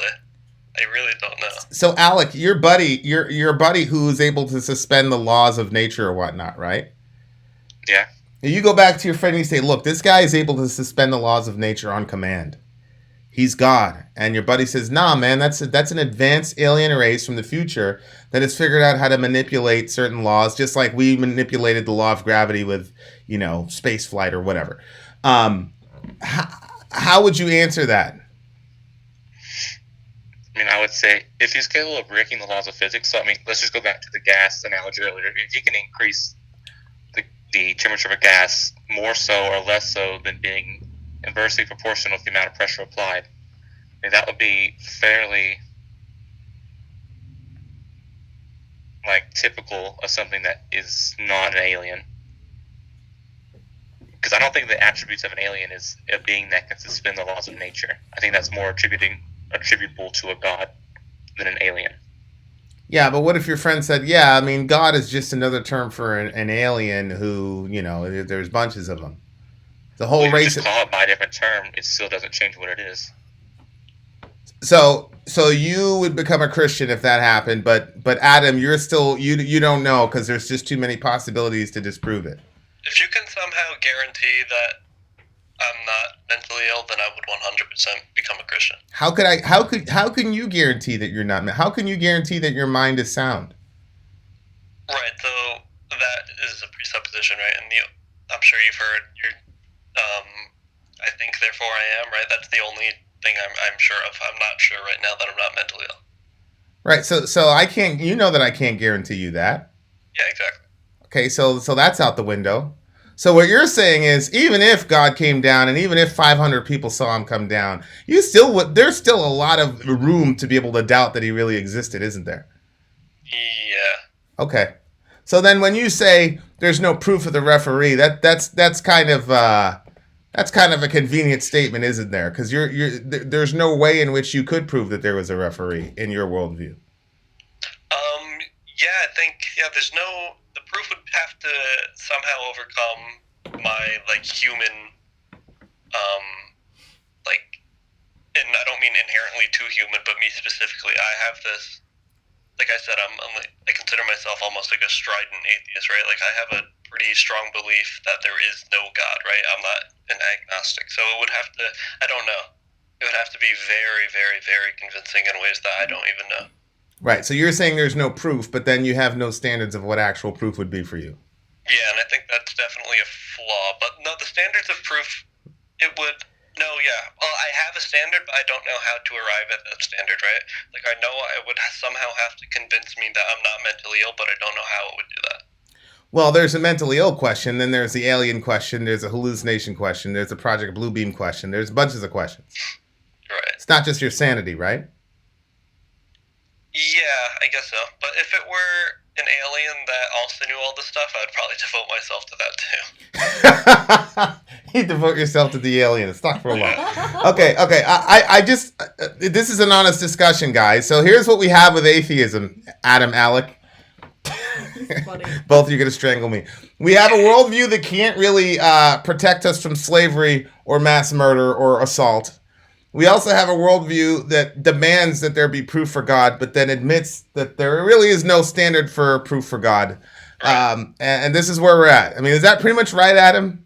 I think that, yeah, well, I have a standard, but I think it's, right, you're right. I think it's almost impossible to meet standard. All right. So you should, from after this date, you should never again say there's no proof for God, because what you should say is, I don't have any standards by which I would accept as proof for God. Therefore, making my unbelief invincible. Have you heard of, there's this, I won't give him the name philosopher, it's this debater online. Have you heard his name? Darth Dawkins? Have you heard of that name before? No. What about him? He's, so, I think you had said before, well, do you think, is your... Hold on, Greg, hold on. Adam, I want to read something to you so we can have a good laugh. Adam, stop being a pushover. AKA, Adam, stop telling the truth about your worldview. Right. Go ahead. AKA, Adam, stop being consistent within your worldview. Right. All right, go ahead, okay. Continue. Okay, well, do you, so you believe in God, right? And God is the foundation of the universe and intrinsically inside and is the universe itself, right? So no, I don't believe. Hold on, Adam. I'm a twoist. I don't believe that God is the universe. There's God, and then He made the universe.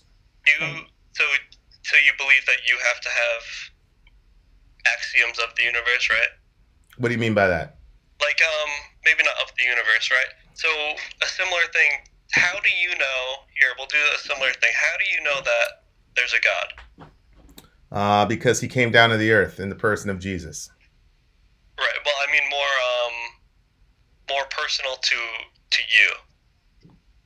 What do you mean by personal to me? Like, do you feel that God revealed anything to you, or do you feel anything like inside of you? Well, sure. In Christian theology, there's a subjective criteria for belief and objective criteria for belief. So, subjectively, there's a whole bunch of inner confirmations that God has given me that. Right. So how can you trust your senses? How do you know that you're not mentally ill? Because I don't believe that we're just made up of pure senses. I believe that a person is comprised of body, soul, and spirit, and that the spirit component of the human being is transcends just mental apprehension. So an example of this would be John the Baptist is in the womb, right, with Elizabeth. Yep. And Jesus comes into the room in the womb of Mary, and John the Baptist leaps with joy in the womb of his mother. Are they cousins? They're cousins. Yeah. Okay. Now, clearly, John the Baptist, in utero, was not making a logical deduction. Right.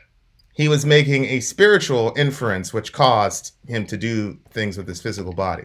So, from a Christian perspective, there's a third avenue of revelation, which is spiritual revelation, which isn't dependent on mental acuity. Sure. I'm trying to be more local to you. So all of these are thoughts within your brain, right? No. So see, that's the jump that I can never understand. That this is somehow outside of belief. Because you're a naturalist. Right. I'm a supernaturalist. Exactly. So if I ask you, how do you know that these beliefs are I would say, well, there's no way for me to know, but you would claim some extra physical. Okay. Well, let me answer the question. Jesus rose from the dead. 500 people saw him. So, I was kind of, I don't know if you caught it, Sori, but I was kind of setting you up because Jesus rose from the dead and 500 people saw him. It wasn't just one or two people. Mm-hmm. So if a guy, to Alex's point, if you can suspend the laws of nature to that degree, then you're the guy.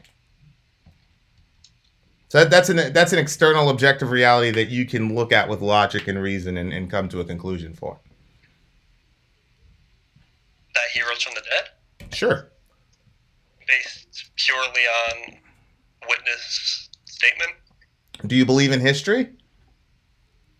I believe in history, but I don't believe in breaking natural laws. Well, do you believe that Julius Caesar existed? Yeah, sure. Okay. How do you know that? You seen him? No. Okay. How do you know Julius Caesar existed?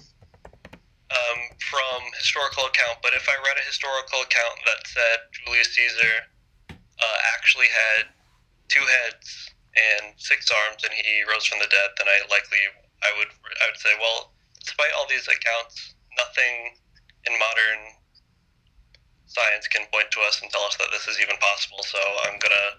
Okay, but what you initially said about Jesus was you believe this based on eyewitness testimony. Right. Right? As if to say that that's a bad reason to believe something. And I think that's a bad reason to believe something if the claim breaks some laws of nature. Well, that's because you have a naturalist presupposition, right? Yep, I agree. Okay, so if I'm operating from a supernaturalist presupposition, then that's not necessarily problematic, is it? If you read on the news that in India, right, so we're going to say an area where there's no one has smartphones, there's no pictures, that the guy rose from the dead and 500 people saw it, would you take that as fact? Well, I think the analogy is flawed, and I'll tell you why. Are you familiar with the messianic expectation of the Jews of Jesus' day? No. Okay, so the messianic expectation that the Messiah was going to come and he was going to destroy the Romans for their oppression of the Jewish people, and that he was going to establish a Jewish rule of 1,000 years on the earth. Okay? On top of that, there is a scripture in Deuteronomy that says anyone who is hung on a tree is cursed. And on top of that, women's testimony was 50% of a man's in court, similar to some of Muhammad's statements about women's testimony in court. I don't know if you're familiar with that, right? Yep, and the men agreed with the women, right? Right. On top of that, Jesus was not the only messianic claimant of the time. Are you familiar with Shimon Bar Kokhba? Nope. Shimon Bar Kokhba claimed to be the Messiah. The leading rabbis of the time actually got behind him. He actually had coins printed with his name. Yeah, somebody said that. On it. And then he led a band of small followers. You know what happened with him? No. The Romans killed him. Yep, I was gonna. Yep. And his movement died with it. Okay, well, Jesus didn't overcome the Roman military, so he failed as a messianic claim there. Then he got crucified on a tree, right? Yep. Which means that he was cursed according to Jewish law. Sure. The first witnesses of Jesus were women. And Jesus' movement exploded after he died more than before, which is completely unique to the other messianic claimants of Jesus' time. And the people were under heavy persecution, too. A lot of them died for their... Well, they didn't die for claiming that Jesus rose from the dead. They died because they said they saw him. Right. They didn't say we believe in him. They say we saw him. Right. So if you could, this katina of facts has never been replicated in history before or since. So if you're in your Indian, if you could replicate the socio-theological situation that Jesus was in, and then you could get me, I don't know, 100 years of that, then I would look into it. So do you take? I'm not as well versed in the Quran as the Bible, and I'm not even, I guess, more than the average layperson, right? Do you? A Muslim would say that there is at least similar backing to the claims in the Quran. Do you reject No, those? no. Do you know? You know who Muhammad's right hand man was, right? Is it like Ali or Abu Bakr. Well, the Shia would say, but Abu Bakr. right? Abu Bakr Siddiq, right? Okay, sure. Abu Bakr. Radiallahu anhu. Sure. You know what the first war that Abu Bakr had to fight was after Muhammad died? Was it something with No, I don't. The Ridda Wars. And the Ridda Wars were called, and you can look this up yourself. They're called the Wars of Apostasy. You know what happened? Folks heard that Muhammad died, and they said, "Ya Abu Bakr, it's over. He's dead. We're going to go back to our other religion." Abu Bakr said, "La, you're not going back to your other religion. You're going to stay a Muslim." They said, "Nah, man, we're gonna go back to our religion because Muhammad is dead." So Abu Bakr jumped on his horse with Umar ibn al-Khattab and everybody else and started killing a bunch of people. And those folks said, "You know what, Abu Bakr, we're going to stay Muslim."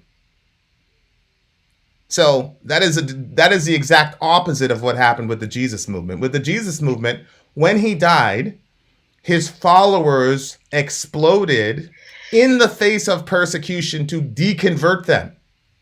When Muhammad died, his followers tried to leave the religion, and the sword had to be put at their throats to keep them in.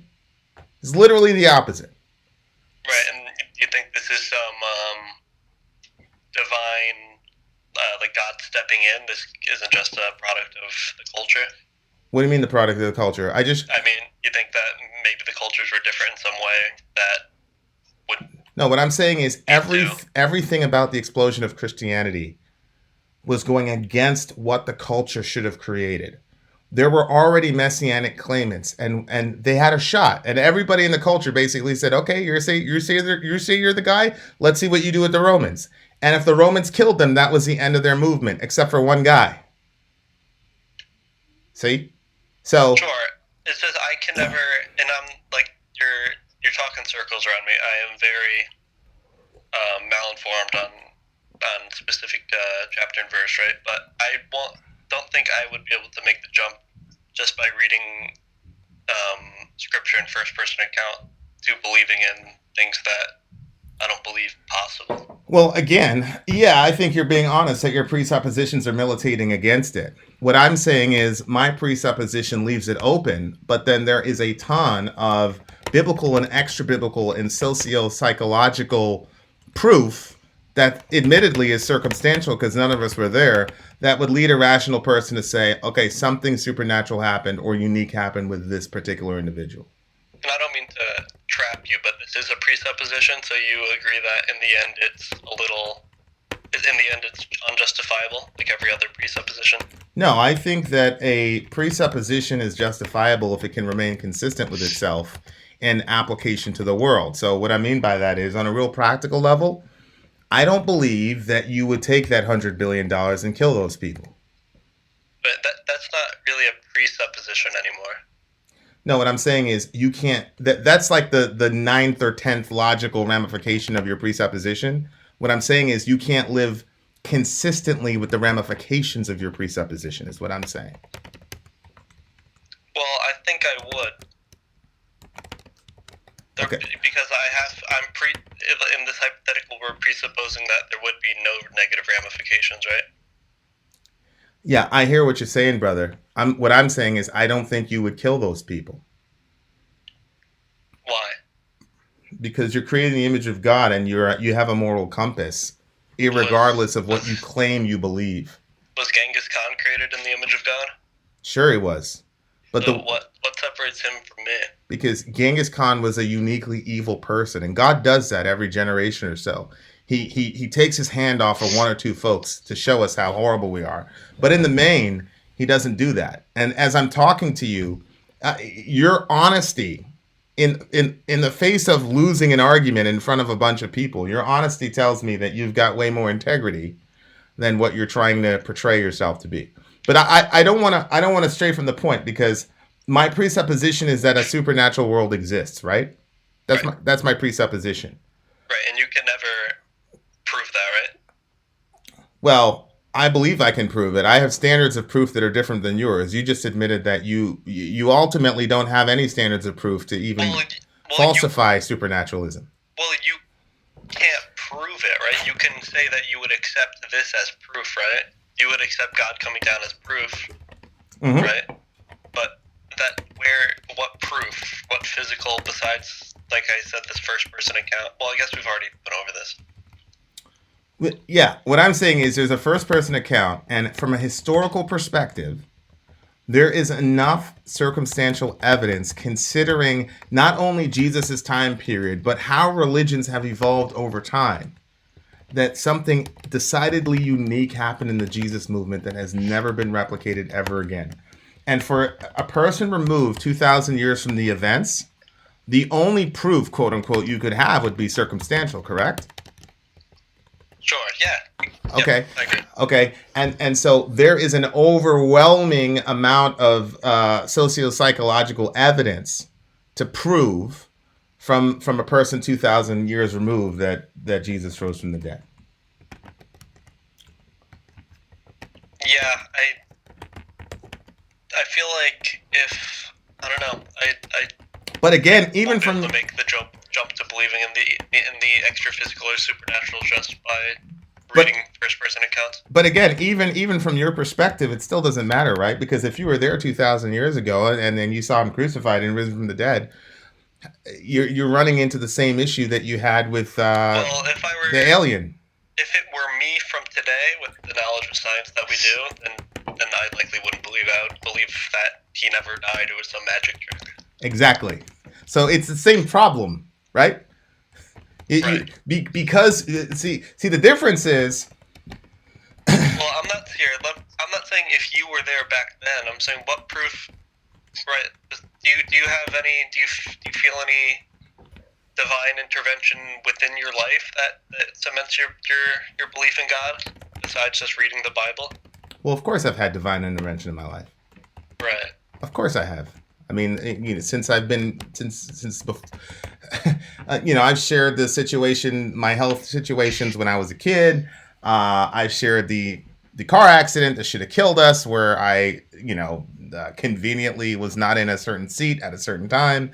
I mean, there have been a bunch of issues, and I think if you look at your life, there have been times when you've got out of jams inexplicably, or things just fell into place for you inexplicably. And I 100% right? agree, and sometimes I'm like, that was too good to be true, right? And then I think of, and this is kind of a cliche, but I think of the kids in Africa whose bugs are eating their eyes and they die at like 3 years old. I'm like, well, why me? Like, why did...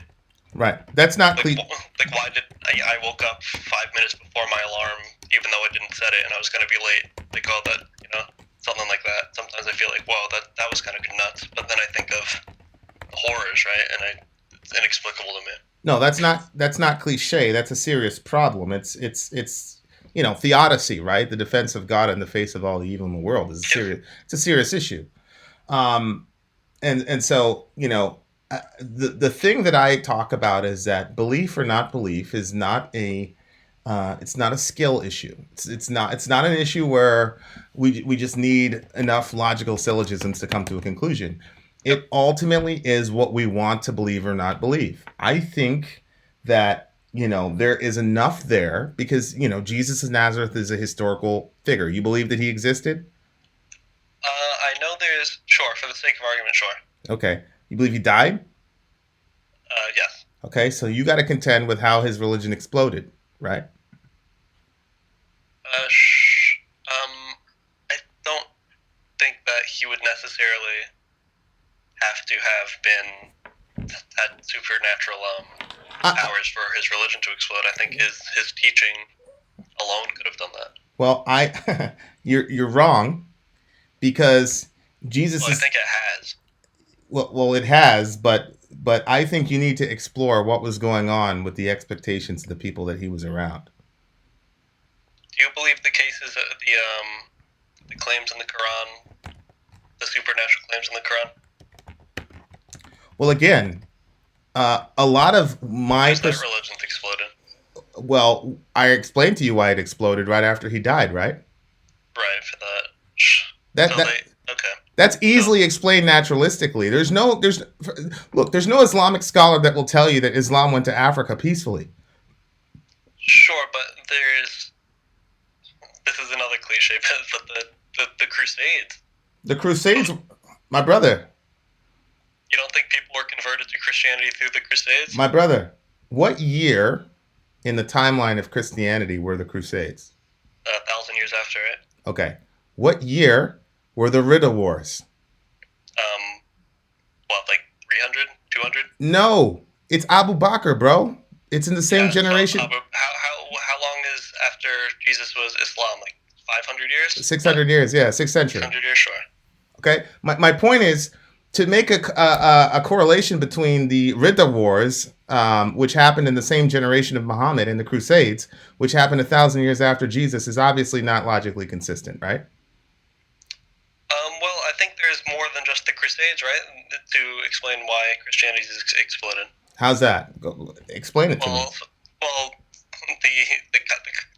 the Christian missions, quote unquote, into Africa, convert or die, or My brother, enslaved and convert to Christianity in the United States during slavery.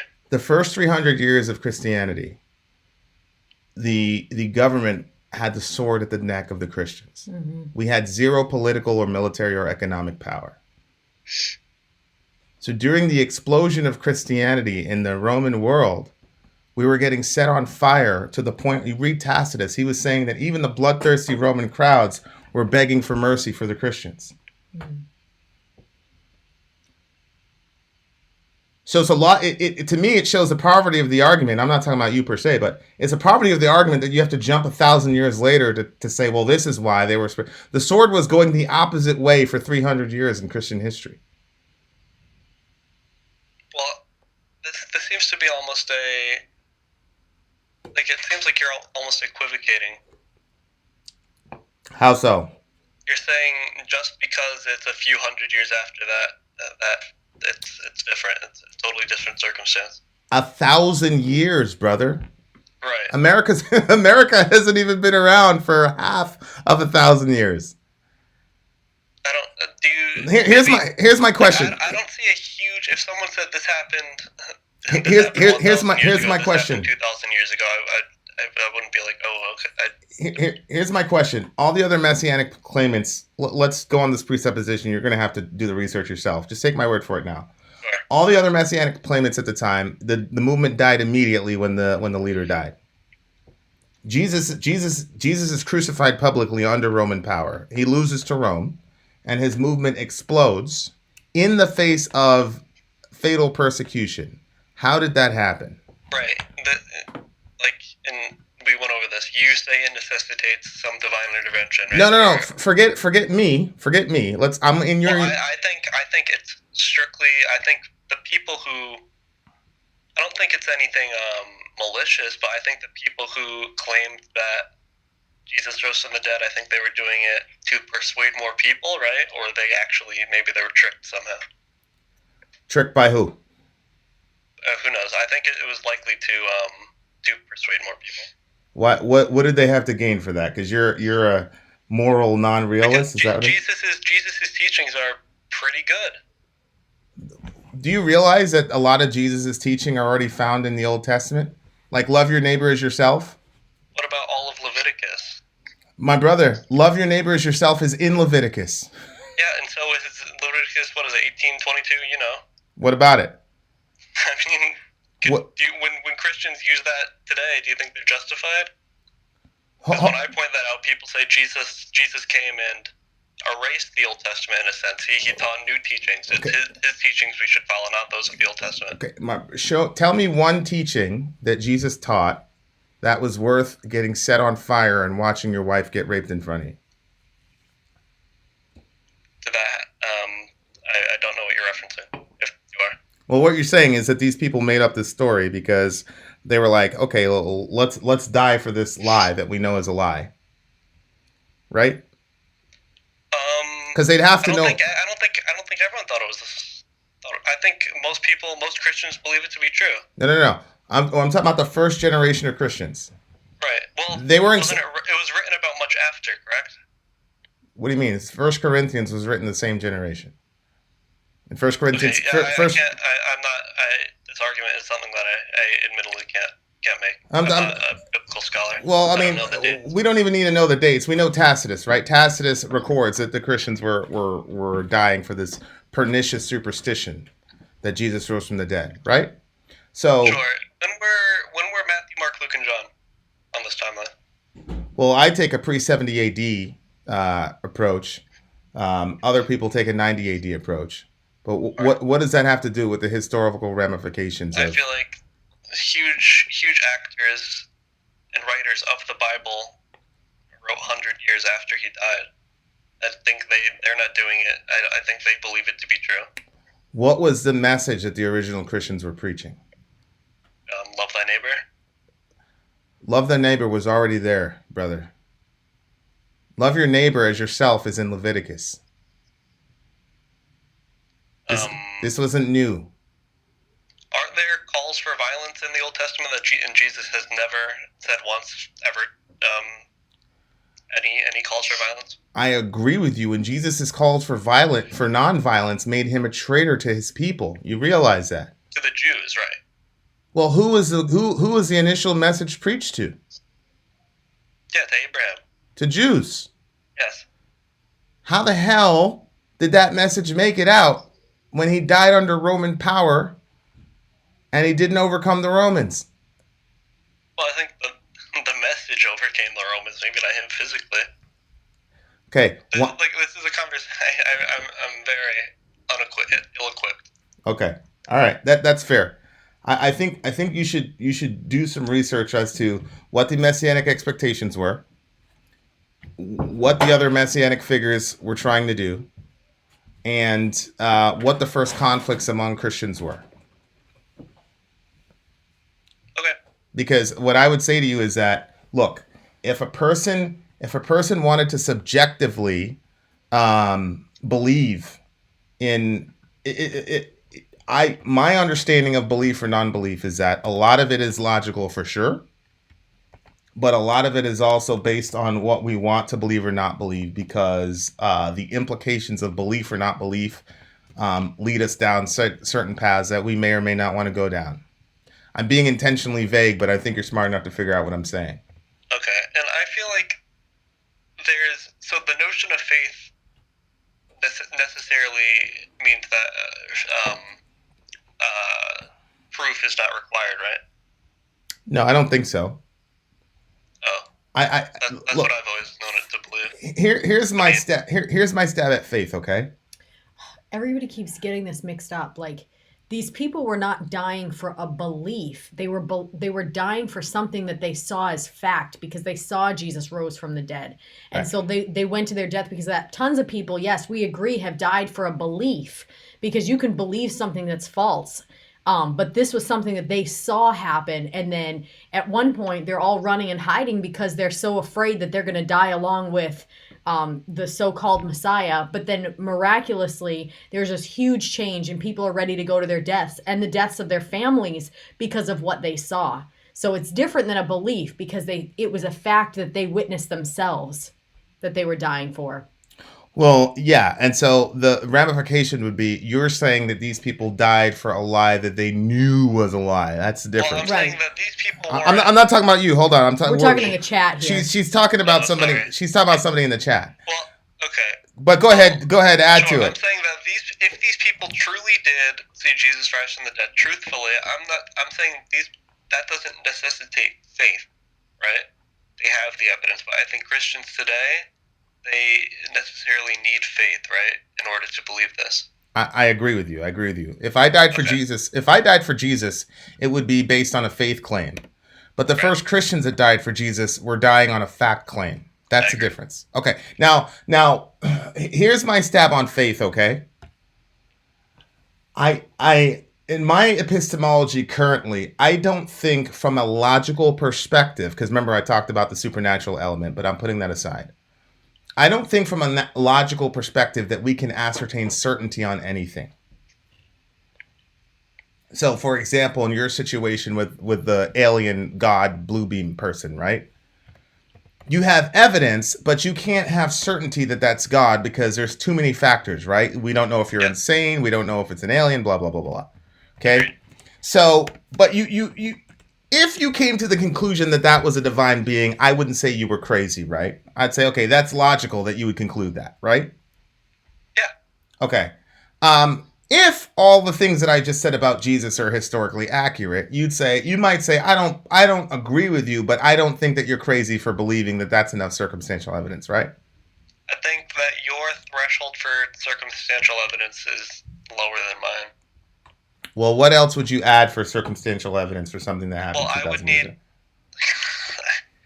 I can't just read something. Read claims of the supernatural. Well, that's why I quoted Tacitus and the rest of them. But what else would you need for something that happened historically? Well, first I would need multiple people claiming it, right? Which is true for Jesus' resurrection, right? Okay. Independent people claiming this, right? Yep. And then I would also need it to fit within the bounds of the natural law that I know. All right, so it's gotta fit in your presupposition. So you're not saying that my standards for circumstantial evidence are weak. You're just saying that we work off different presuppositions. Okay, all right. So again, your unbelief would be invincible then because it would have to. Yeah, I'm what the term. Have you heard the ultimate skeptic? Have you heard that before? Yes. It's ultimate. The ultimate skeptic it's very uninteresting to talk with. So I'm surprised you're still going with me, right? And everything I could ultimately say, well, that we don't really truly know anything. The threshold's too low, right? So, right. Yeah. So I agree. Yeah, but you're not skeptical about your naturalist presupposition, though. Well, I agree that it necessarily is a presupposition, and I can never truly know it. Okay. So I think we actually agree on epistemology in the sense that because there are very few things that we can have certainty about, there is a gap between... I think one thing. Right. Probably. I probably think one thing too, but I'm not going to say that publicly. Okay.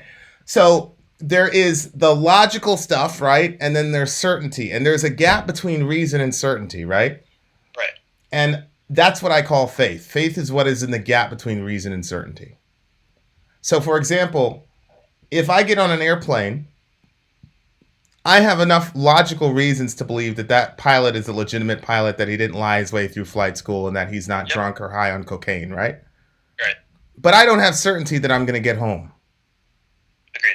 So the gap between my reason in saying, okay, American Airlines would not hire this guy, he's probably flown before, and the certainty, what's in the gap there is what I call faith.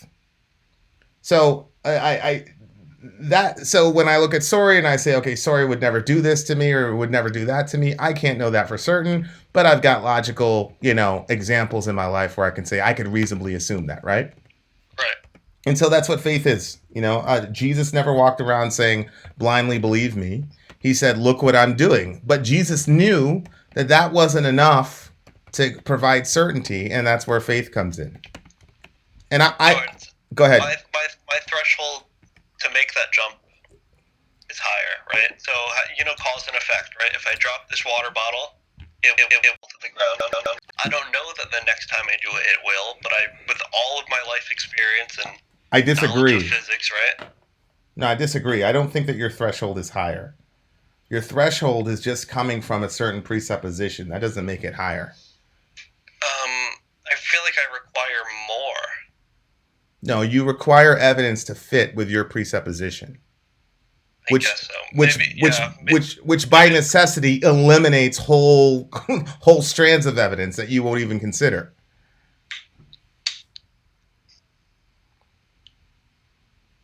So, isn't that true?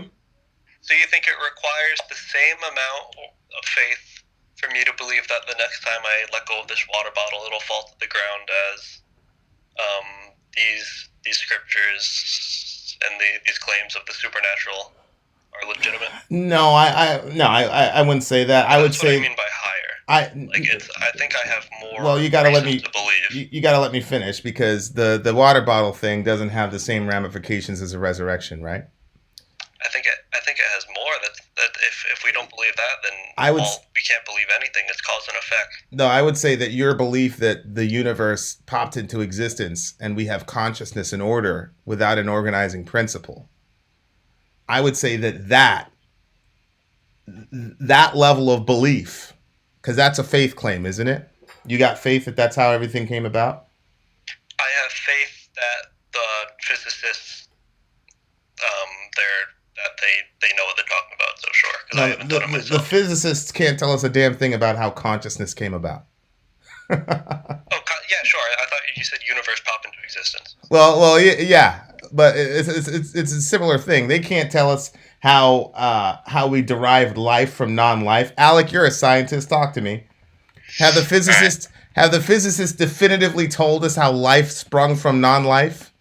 No, that's not in the area of physics. That would be a biology and chemistry right there. Have they? Yes. How did life spring from non-life, Alec? Abiogenesis. This is in the Miller-Urey experiments. We can already demonstrate how prebiotic organisms, or not organisms, but compounds, can lead to things like amino acid strains in the build-up to RNA. Isn't that in a controlled experiment? This is demonstrable. Isn't that a controlled experiment, Alec? Yes, and it's repeatable, which makes it even better. Okay.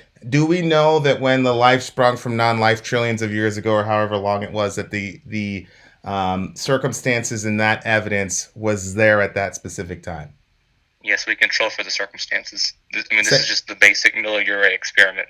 No, I'm very aware of the experiment, and I'm not setting you up, I promise. But it's ping pong. But you and I both know that there's no way to verify that the conditions when we did that controlled experiments were there millions of years ago. On top of that, we had people with logic applying that experiment, didn't we? Yes. It didn't randomly come about. We put those circumstances together, didn't we?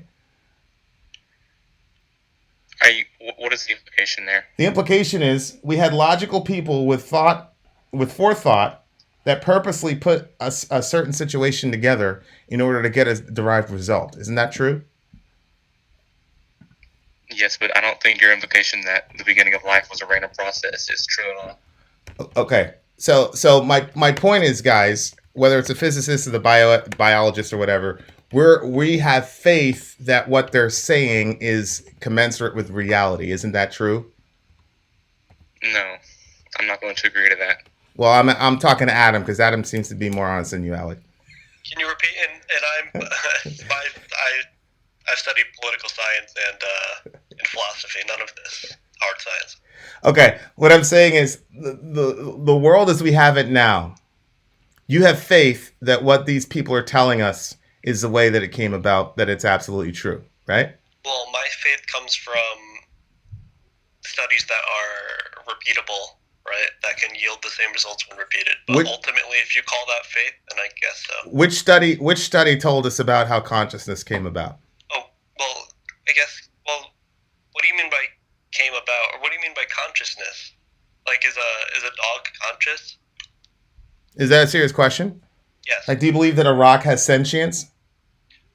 So sentience, as in, like does a single cell organism has sentience? Well, I'm asking you, does a rock have sentience, yes or no? No, because a rock is not alive. Do you believe that consciousness is eternal? No. So that it came about someplace, right? Or at some time? And I think you necessarily have to be alive to have consciousness. So where did consciousness come from? Probably some form of Darwinian evolution, right? You have faith in that. You have no clue how that could happen, right? Well, I have faith in Darwinian evolution. I think that all traits of living beings come from evolution. You believe that you think that Darwin has explained to us how consciousness came about? I think we can use his theory of evolution to extrapolate, and I feel like people have. You have faith eventually we're going to be able to explain it. Well, I think it will likely be explained that we have evolutionary consciousness it is advantageous for beings to have consciousness in some form of evolutionary way, survival of the fittest. That wasn't my question. My question is, where did it come from and how did it come about? Like, do you want me to point to a specific time? I think it depends on the being. Is it a physical property? I think it likely is, yeah, inside the brain. You think it is? Yeah, I'm not. But yes, what I'm trying to explain to you I is haven't studied this. what I'm trying to explain to you is these are ultimate issues, and this is nothing but pure faith that you have here. Well, I have faith in the scientists that say that. Well, first of all, Alec, which scientist has demonstrated to us the origin of consciousness? Well, I mean, that's somewhat of a complex question or a loaded question that you're giving me. I mean, there are elements of consciousness that are easily explainable right now just through general neuroscience. I'm talking the crux about of consciousness as a whole. I mean, you want the smart-ass answer? Is just consciousness comes from the human nervous system. you know where I'm going, Alec. What? Go ahead with it. No, you know where I'm going. Just answer the question honestly, bruh. Yes, we can explain multiple elements of consciousness. Can we explain the origin of consciousness? What do you mean origin? As in like biochemical origins? Yes. When did it happen? How did it happen? How did it come about? And source your data since you want to do that. I'll send it to you. I mean, I'm on my phone right now. I don't have access to a computer, but I'll send it to you later. So, nervous system as a whole. I'm not talking about the nervous system. I'm talking about when consciousness originated in the history of the universe. On this planet, I can tell you. My brother. Probably what? I love you. I said in the history of the universe. I don't have access to all life in all of the universe. So there is other life, indeed. So we don't know, is what you're saying. I can tell you so far as into this planet, life on this planet. Okay, go ahead. Go, I'm telling you to talk. Go for it. All right, so I don't know the exact date because I'm not a paleoanthropologist or anything, but I do know it was likely reptiles that had the first inklings of consciousness on our planet. Okay. Clearly, it's evolved since then. Mammals have a monopoly on consciousness. How did it come about with these reptiles? Through biochemical processes that expand the nervous system. Have encephalization. Have we been able to replicate this? What do you mean? Somewhat. So there was a study by the Broad Institute at MIT where we can take a dead roach and jumpstart its nervous system through the use of electrical circuits. That's not what I'm talking about. You've already got a nervous system in place, right? Yes. What I'm saying is, have we been able to create consciousness in a lab? As in construct an entire nervous system? No. Okay. All right. Okay. So when you say it's likely a reptile, these are all faith claims, right? We don't know, do we? We don't have certain... No, it's not a faith claim. We don't have... We use evidence to make conclusions. Do we have... We call that a faith claim, then. Do we have certainty of where consciousness originated, yes or no? We don't have certainty of anything. Okay, so when I define faith as the gap between rationality and certainty, then that would fall under that, wouldn't it?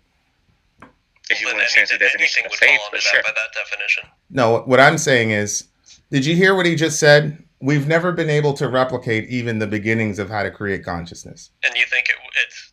And I think the difference is me and Alec likely believe that given enough technological advances, we would be able to, and you believe that we never would be able to. No, but I can't create gravity. Well, stop, because you just get a good point. What you're saying is, well, we'll eventually be able to figure it out. Isn't that basically what you just said? Well, I believe that I don't know the limits of technology, right? But I believe that this is an area that enough technology could explain. Yep. So in the future, we'll be able to figure it out. Like I said, I can't see the future, but I think that these things are discoverable. Okay, so that you have faith that we're going to be able to discover that in the future. Right. This seems like the classic God of the gaps argument. No, it's not. What I'm saying is your worldview is contingent on a bunch of faith in the question of origins. Right. I use rationale, right? But everything is ultimately a faith claim by that definition. Okay, and what I'm explaining to you is I use rationale as well, but I have a gap between rationale and certainty, and so do you. Isn't that true? Well, I don't believe in certainty, right? Well, for one thing, you do. I'm telling. There's one thing that I believe to be certain. Right. So if you define let me say it this way, if a person defines faith as the gap between rationality and certainty, then everybody has to have faith to make their worldview work. Isn't that true? But I think there's different standards for faith, right? If I can replicate something 100 times, I have faith technically that the 101st time it'll also be replicated. If you call that faith, then sure. Yeah, I wouldn't. But you've never observed any of these tests that Alec is talking about yourself, have you? Here, I can do one real quick, okay? I'm going to drop this water bottle. My brother, hold on. I'm testing gravity, okay? No, hold on. It dropped. Now Adam. I have faith that it will drop again. Adam, hold on. What you're saying? No. I specifically said the scientific experiments that Alec was talking about, for example, with the origin of life, right? Sure. You've never seen these, have you? I maybe have read about them, but no, I was not there. So you believe something that was written in a book by people? I believe something. Well, I believe that. Yeah. I guess in the end, sure, but it can be replicated in the modern day by different people. You know this, but you've never seen it before. Sure. Well, then like we said, I'm using my rationale, right? Well, no, you're using your faith in these people, and you're taking their word for it. And I'm not mad at you for it. I'm just saying, don't act like this is as obvious as you being able to drop your water bottle. Do you think this stuff is not as that human caused climate change is a faith claim? Yes, but I have faith. That's I think where we depart. Well, here's what I mean by that. I have faith in the people that have devoted their entire life to it. But right. I have the consciousness to know that I'm trusting those people. Right. Yeah, and But I don't have a problem with saying that that's a faith. That's faith. I have faith in those people. Well, I think if you're using faith that broadly, then literally everything is faith. Well, again, that was my opening argument. I don't know if you missed it. What I'm saying is faith? No, what I'm saying is that none of us can live our lives in the real world without faith, because none of us are able to ascertain certainty about any major question. Yeah, and I think that any philosopher would agree that we can't be certain about anything besides that there's something, I think, therefore I am. And I can contest that pretty successfully. But okay, so even from that perspective then, right, we're agreeing, because I get a lot of atheists that say they don't traffic in faith at all. Have you heard of episticists? Is that people that study epistemology? No. I talked to somebody who claimed that he was a epistecist. He only believes in what he's certain of, is what he claimed. He's 100% intellectually dishonest. Well, he's a pretty famous individual. I'm going to send you the link of the conversation we had, because I'd want to hear your perspective on it. So here's my only point. So he's saying he makes no faith-based claims? That's what he claimed. So he doesn't have faith that, he's gonna, like I said, he has no faith that the next time he drops something, it'll fall? Well, he would put that in the category of certainty. Well, I don't think any philosopher would, right? Well, again, a lot of these folks are not trained philosophers. Okay, so Alec, are you going to jump on board and concede that everybody's worldview has to have faith to make it run? No. Or are you going to stubbornly do your Stam Harris thing? Yeah, sure. I'm going to say that if something can be demonstrated empirically, it's not faith-based. Okay, and you've seen all these things personally to be demonstrated empirically. I mean, back to the Miller experiments. I haven't seen it in front of me, but I mean, if you want to come to Laney Graduate School at Emory in Atlanta, I can do it for you if you have like 22 days. What I'm saying is everything that you believe about science, you have personally seen demonstrated yourself. Or are you taking the word of other people for it? I'm taking peer-reviewed scientific articles. Okay. People who have PhDs in the field, yes. So you trust them? That's not faith, but okay. Okay, what do you call that substance, Alec? What substance? Because I guarantee you, whatever you call it, it's just going to be another semantical definition of faith. What do you call that trust that you have in these people? peer review? No, it's not peer review because you didn't do the peer review. You're saying you believe it because No, but it's it's peer been reviewed. peer reviewed by other people in the field. Right. So you believe it, but that doesn't make it ultimately true, does it? So you have faith in them because it's been peer reviewed, right? What are you asking? Don't worry about it. Okay. You guys are awesome. Adam, how come you haven't called before? I don't know. I'll be honest. Everything. So the people who may be confused with the philosophical jargon, everything I've learned and that I've spewed, I've learned in the past 3 months. So I've just been obsessively kind of. I can tell you sound like you just heard this stuff. Yeah. I had a friend who he's a doctor of philosophy and he's okay. Okay, cool. You need to call again, man. This was fun. Yeah, it was good. This was fun. Tell me something you learned. Hey, Alec, you go first. Shit. Okay, let me think. What did I learn?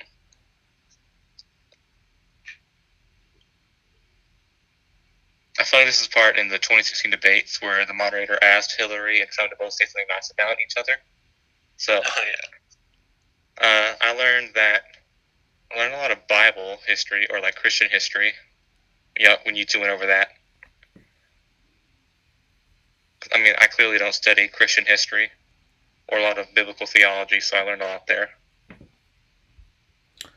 I learned that. Okay, I have another one. I have a better one. Go ahead. I learned that two atheists can have extremely different views on reality.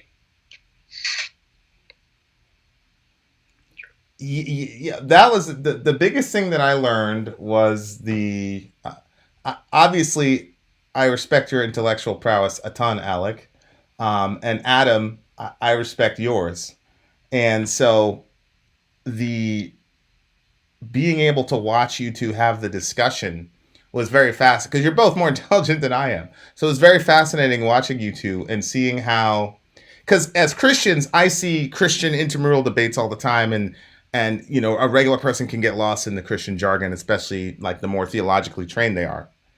But I had never really seen that happen intramurally with atheists. So, because at the time I didn't know that Adam was an atheist. I had no clue. And my favorite recent debate is Sean Carroll, an atheist, versus Sam Harris on a similar topic. It's very good. Okay. That was a good one. Okay. What'd you learn, sir? Or Adam, you're smarter than everybody, so you probably didn't. It's okay if you didn't learn anything. Well, I learned specifically Abu Bakr was Muhammad's right-hand man, and he tried to keep the faithful and stop them from going back to their previous traditions, right? Abu Bakr's the man. I like him. He was a gentle guy, though.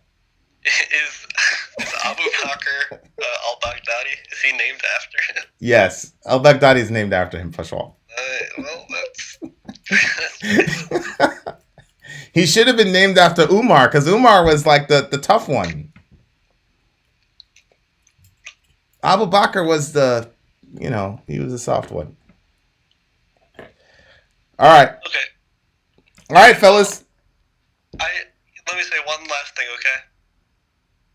Go for it.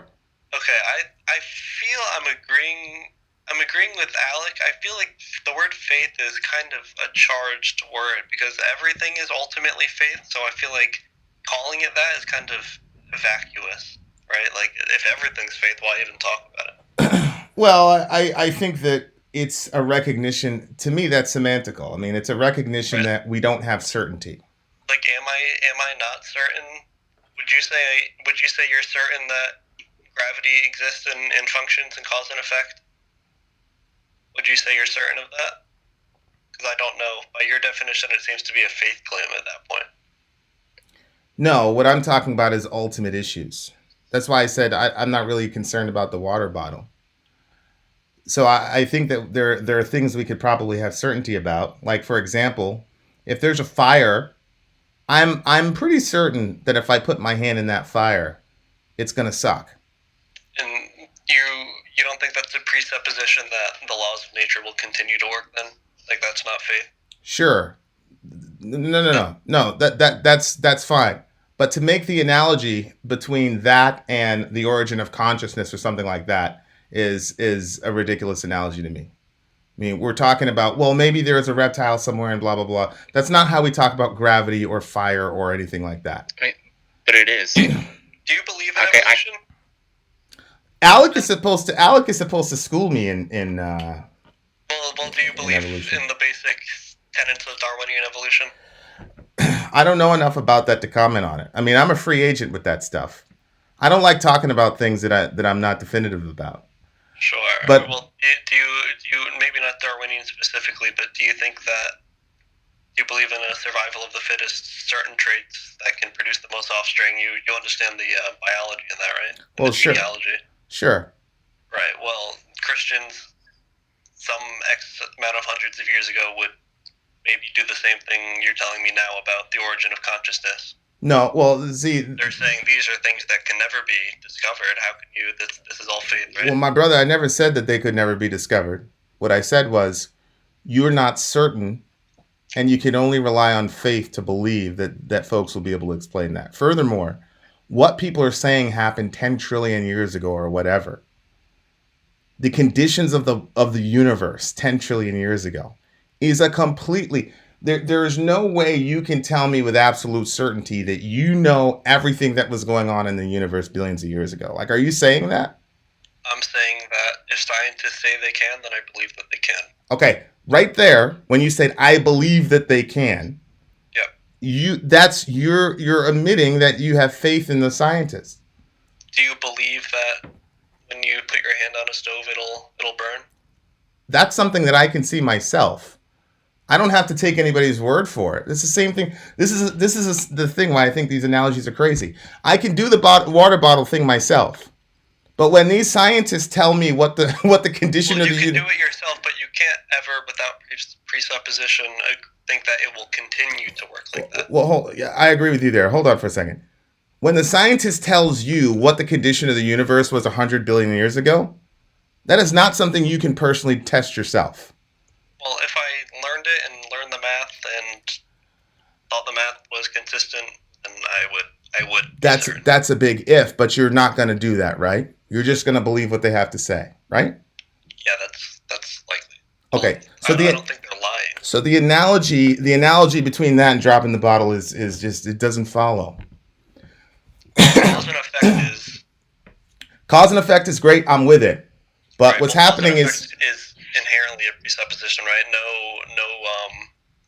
mathematical formula can prove cause and effect. Well, it's a law of logic, isn't it? Aren't we using logical deductions to get there? Right. Okay, but you're trying to make an analogy between me using a clear and simple logical deduction to taking somebody's word for it about the conditions of the universe 10 billion years ago. And are you saying those are the exact same thing? Yeah. Okay, that's ridiculous. Look, I can tell you that this thing is going to drop, and I can observe it, and I can look at logic and figure it out.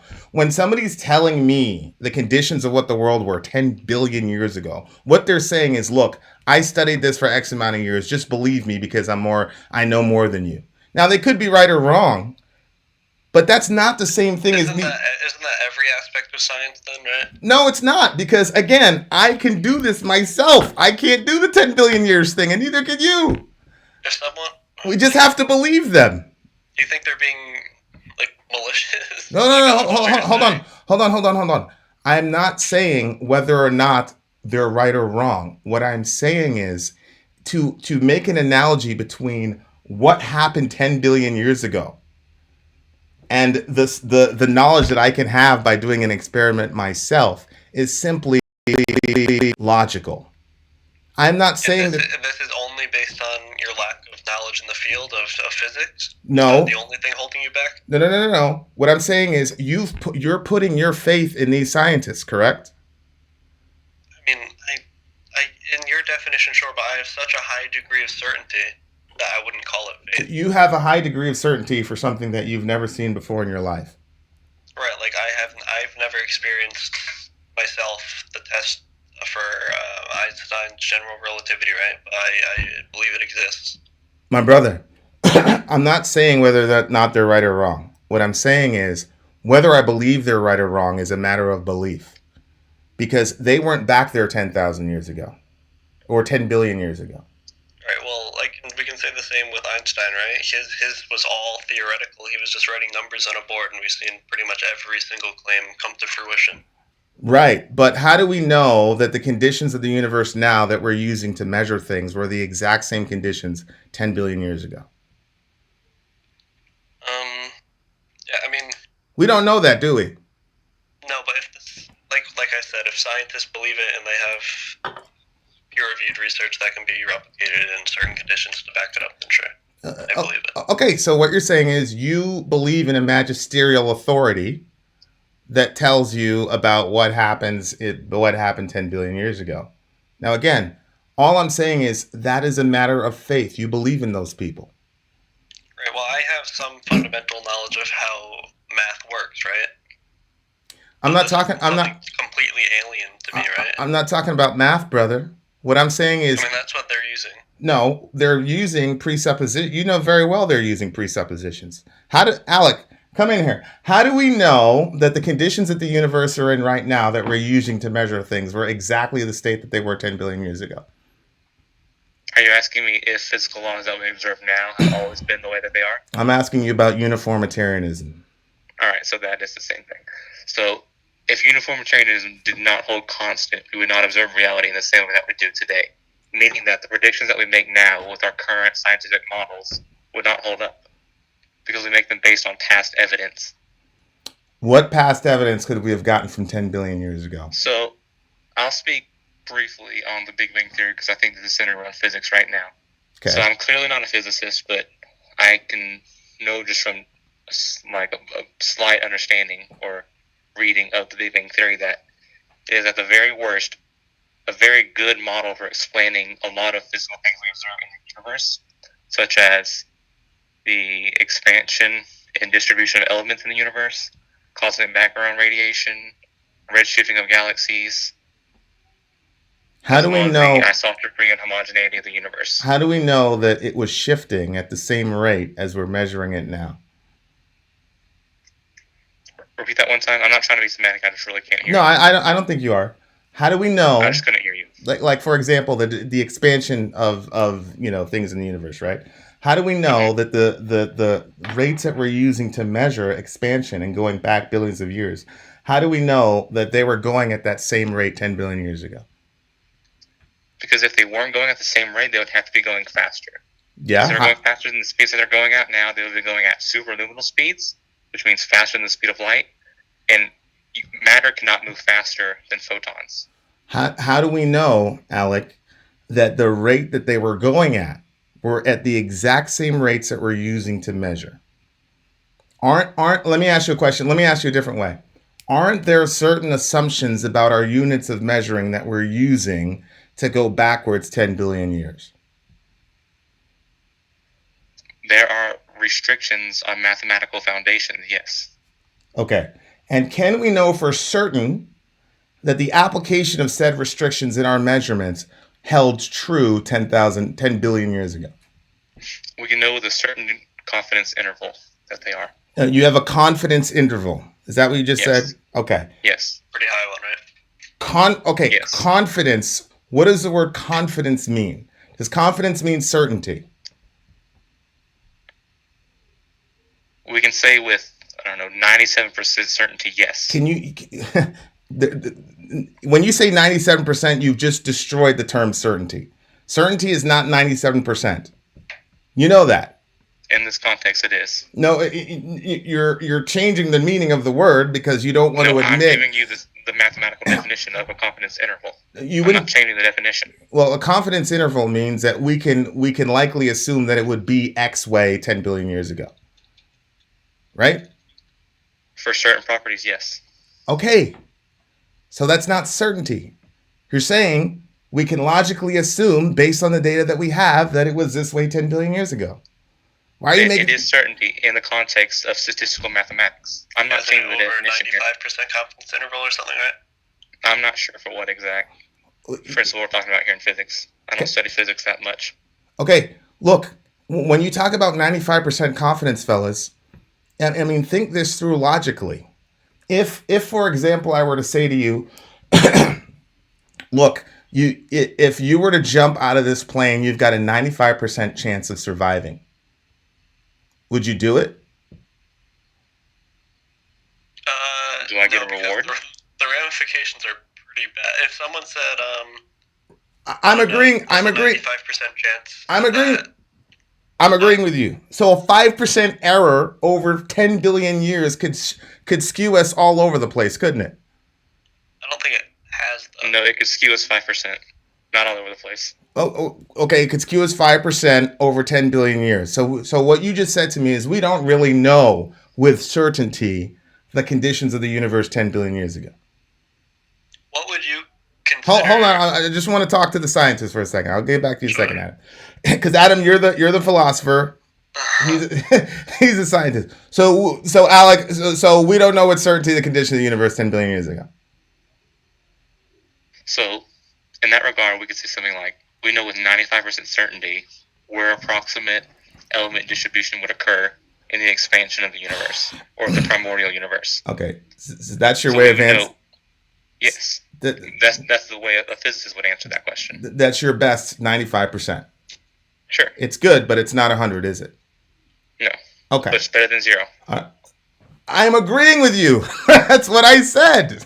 That's the point of science, is to make models that most accurately depict reality so we can make future predictions. To the best of their ability with the information that they have now. You and I both know they can find something 20 years and completely flip the whole thing around, right? Yes, it'll increase the confidence interval. We have science that works right now that is if it works now, it's unlikely to have been wrong, right? Well, again, all I was saying was that we don't have absolute 100% certainty. And with the vocabulary of confidence interval, nothing can hold a 100% confidence interval. You just made my point. You just made my point. So what's enough for you to believe? 99? No. You're not getting it. You're not getting it. Yeah, I really don't think. 60% would be enough. What I'm saying is the gap between 60 and 40 is what I'm calling faith. And you seem to be upset at that word. But the fact of the matter is, if you don't have 100% certainty and you still hold to something, that 5% or that 40% is still faith. You can semantically, it's just an error of margin. You can semantically call it whatever else you want, but that's what it is because you don't have certainty. All I'm saying is, for anybody's worldview to work, you have got to contend with the fact that you don't have certainty. Now, Adam, you were saying something before I interrupted you. What were you saying? I was going to ask what's enough for you. What's enough for you to consider yourself certain? Well, I think you and I have the same basis for considering ourselves certain. It's just that I'm being more stringent with the term. 100% is certainty.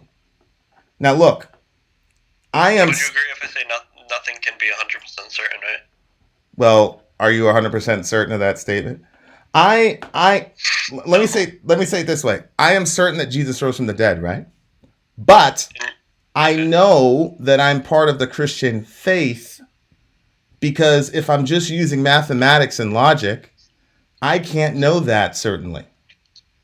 So it's not that I don't believe this stuff, or it's not that I don't believe in the magisterial authority of the physicist or the biologist or whoever. I'm not saying I don't believe in them. What I'm saying is that's the point. In order for us to take what they're saying, there has to be an element of belief plus rationality. That's all I'm saying. So, say I learned how to do this, right? All these equations, right? Wouldn't I have to have faith that, like, these concepts are even correct to begin with? Would you say that these guys can't even be certain, the ones doing the math themselves? No, I mean, look, if we were to get philosophical and say they have a guiding presupposition and yada, yada, yada, they have faith in that, yada, yada, yada, we've already crossed that bridge. All I'm saying is, if we're talking about practical data, if I'm getting on an airplane, I have a confidence interval about landing in LA, right? Like, there's just a gap of certainty that all of us have to contend in whatever worldview that we're in. That's all I'm saying. And it's strange to me that folks who are calling themselves atheists have a problem with that. If you don't want to call it faith because it's has connotations. It has connotations to religion, and you want to hold yourself above religious people epistemically. Fine, call it whatever Maybe you that is it, but call it. A confidence. You know the breakdown of the word confidence, by the way. Is con with and I don't know the other. Fide, which is faith. So with faith, is that confidence? That's what confidence is. Okay. So the irony of folks saying we don't have faith, we have confidence is strange to me. Okay, I'm gonna say, and then because I gotta go, I do have a job interview tomorrow. Oh no way! What are you gonna do? Yeah. Well, I'm in school, so I can't. I'm just fucking just getting a job at Target, right, just to pay some credit card bills. I'm gonna pray for you. I'm taking the LSAT soon for law. No way! I'm gonna pray for you that you get the job. I appreciate that. So you better get it now. Yeah. So email me at Vin and in the literal sense of faith, right? And then I'll say that I have no way to be certain about anything, right? I require faith for every aspect of my life, right? In the literal sense. But I'm going to say in the way that most people use the word faith in these kind of contexts, that I'm certain of some things. I agree with you. I have a very, very specific, nuanced definition of faith. Maybe this would have been helpful if I'd have said this before. But I have a very nuanced definition of faith. And so based on what you just said, I completely 1,000,000,000% agree with you. All right. Email me, vinandsori@gmail.com if you landed that job, buddy. Okay. I have faith that I will. Inshallah. Inshallah. All right. Yeah. Bye. It was fun. Alec. Yeah? What do you think about what the hell is going on in our country, man? Tell us the solution, Alec. You're the scientist. We've surrendered our minds to you. I don't really have solutions. I'm just kind of like good at pointing out and saying that shit's fucked up. But I mean, in regards to the Nazi killing all the Jews, God almighty. There's good people on both sides, you know. Yep. Sure. But give context to that statement, because people. That's when Trump said about the Charlottesville Unite the Right rally with the Nazis ran over the counter protesters. There's good people on both sides. Yeah. Anyway, I just feel like America needs more critical thinking to work through rather dangerous political ideologies or just ideologies in general. Because Nazism, when you apply a rigorous application of statistical verification and empirical evidence, Nazi racial theory just generally does not hold up. I don't really know much about this guy. Did he say he was blaming the Jews for the Hondurans coming in? I'm not sure. I've been busy most of the day, so I haven't had much time to read. Okay, so if you had a time machine and you could go back 2 years, what would you do you think, that we could to change our current social narrative? Just me? Yeah. I mean, I likely wouldn't do anything that impactful, but I think you have to go back a bit further than 2 years, to be honest. Like what? The thing is, I'm not going to have a good answer to this question because it involves so many variables. And I think it's just a general lack of willing to have public discourse about certain ideas and ideologies, and willing to rigorously have critical thought regarding the ideas that you hold, and constantly self-checking and having self-reflection and things like that. BM Fan is saying that the guy blamed globalists. Globalist is a popular dog whistle for Jew. Is that true? It might be. Again, I haven't had much time today to actually read all the accounts. What have you been up I to? just know what happened. So today I went and studied with some people because I just started from a master's program this semester at Emory. Jeez, man. Yeah, I think that. What do you think of the idea that now? You probably missed my opening statement, but I said, 20, 30 years ago, we could blame the media. but now that there's a sense in which we are the media. What's your thoughts on that? I mean, I'm not sure you can blame the media. I don't think that you can say that because somebody was subjected to X amount of Holocaust jokes that they automatically instigated a Holocaust, or that, news anchors on a TV can convince you to buy in as an aggregate to really unsound ideologies. I mean, certainly the media in America is not particularly good, nor do I think that the quest for the truth is their main goal. I think political rhetoric is. Mm-hmm.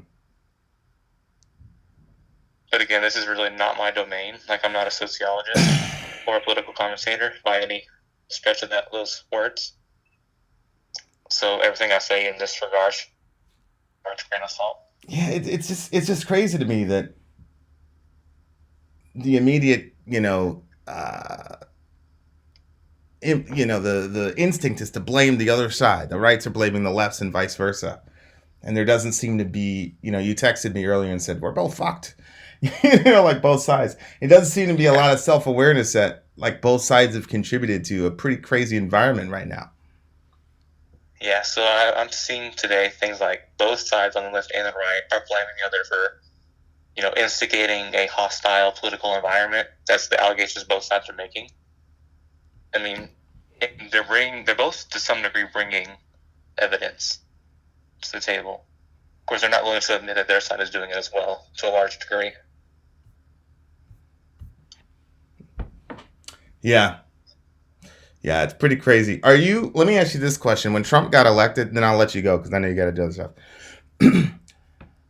Are you in any way afraid? When Trump got elected, people were like, I'm scared or blah, blah, blah. But are you like concerned about like the country and your safety and all the rest of it? I want to say I'm afraid. So I'm not afraid of okay, so my top 3 concerns for the next maybe 50 years of human society for like humanity ending threats are number 1, AI, number 2, climate change, number 3, nuclear war. So I'm not really concerned with America. You've got AI? You've got AI yes. over nuclear war? Yes. Whoa.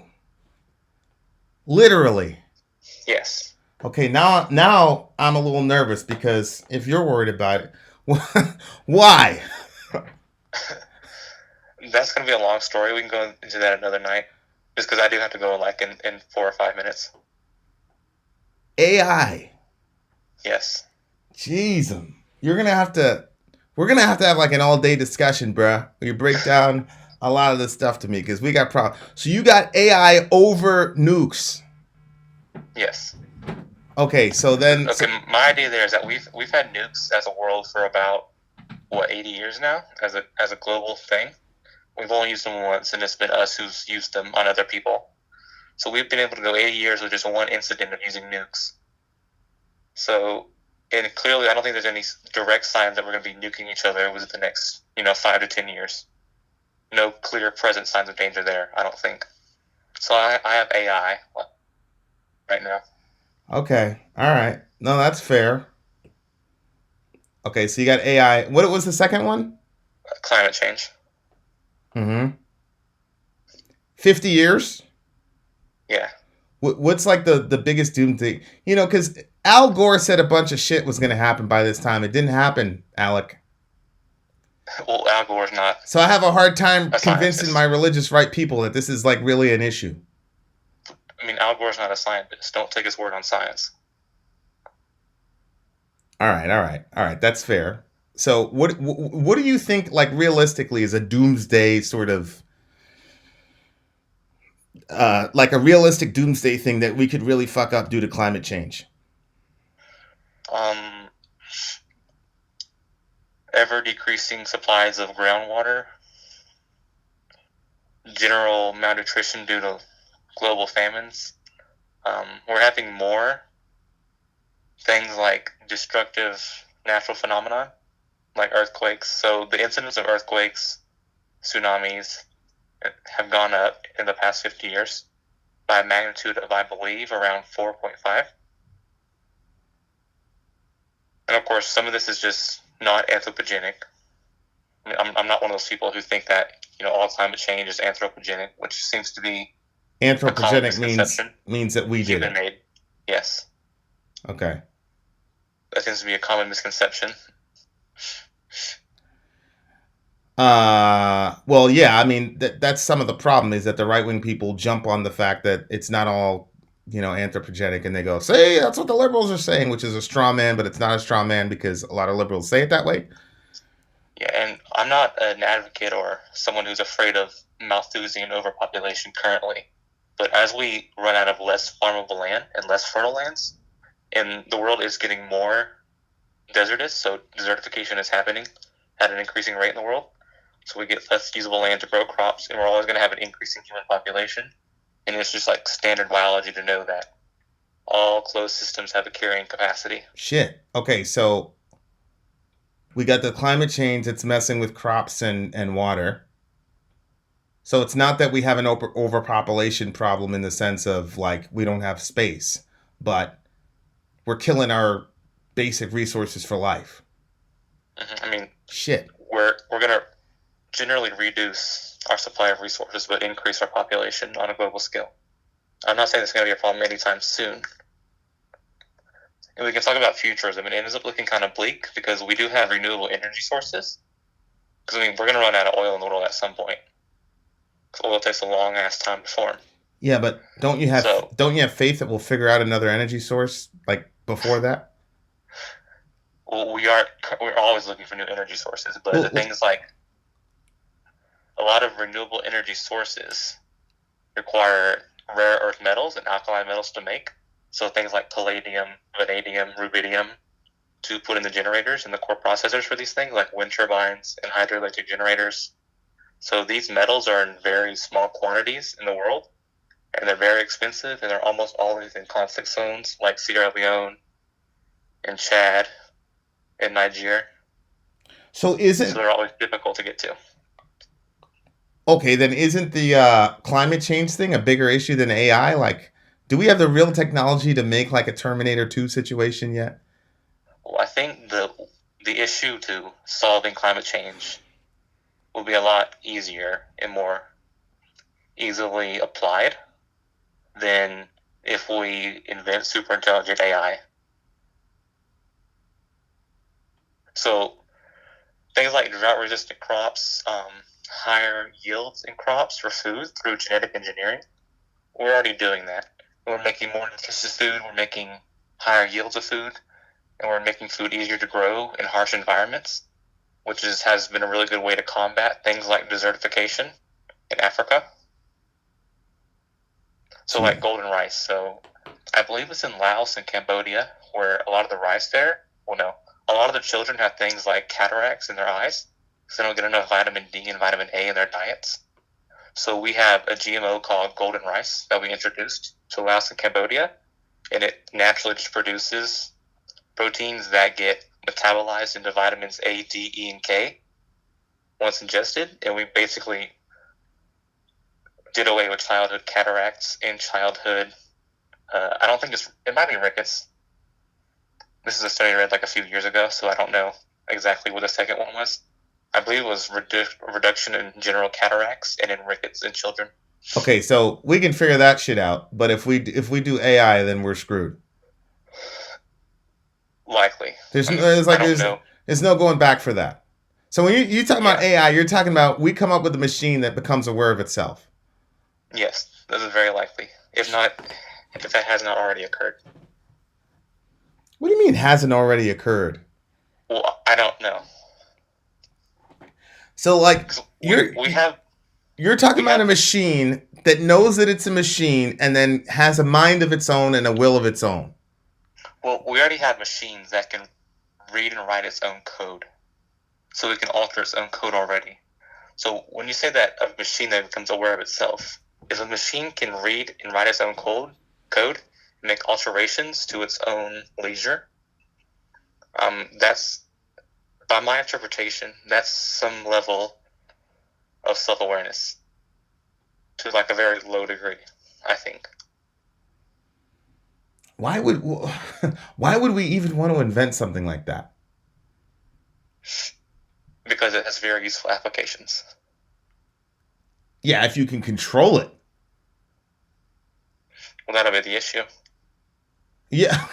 Yeah, I think that would be the issue. What the hell? I mean, because electrical circuits are a lot more efficient, like on huge magnitudes, more than biological circuitry. So it would be likely that a computerized quote-unquote nervous system would increase in intelligence or just in general information processing much faster than we can. So it's not really an issue of AI becoming malevolent and just, wanting to wipe out humans. So this is the analogy that I like to pull on. So you know how like when we go to build a building as humans, and we see an anthill, we just kill all the ants, right? Just remove them because they're in our way. Right. We want to get rid of them, right? Right. We're not like openly hostile to ants. We don't go around murdering ants because we hate them. We just get rid of them because they're a nuisance and they're in the way. So I think that might be a likely scenario of how AI would treat us. We would just be a nuisance to them. If they needed us out of the way, they would get us out of the way. And they wouldn't be having any of these existential crises. Not likely. They wouldn't be having any of these. Is there a God and blah blah blah? They would just murk you. That'd be the end of it. Well, they might, but if they do, they'll have the argument on a scale, 10,000 times faster than we do.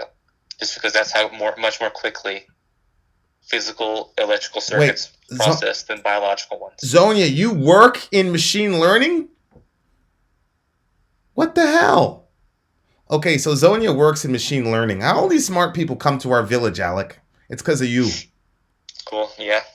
That would be a cool person to talk to because, this is not my area of expertise. This is just what I read from books. I love you, Alec, but you got to go. I want Zonia to call me. All right. Sounds fun. Love you, buddy. Have a good one. Get some rest. All right. Y'all have a good night. Do you love me too? Do your neurons are created some pattern where it makes you love me? Yeah, my biochemicals love you too. All right, buddy. Bye. That's my guy. Zonia, call me with this nightmare situation.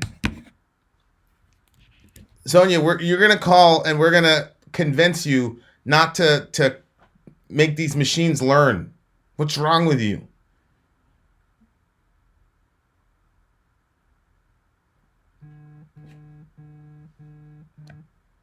Call in, Zonia. Who's this? Is this Zonia? Hello? Hello? Is this Zonia? I can't hear you.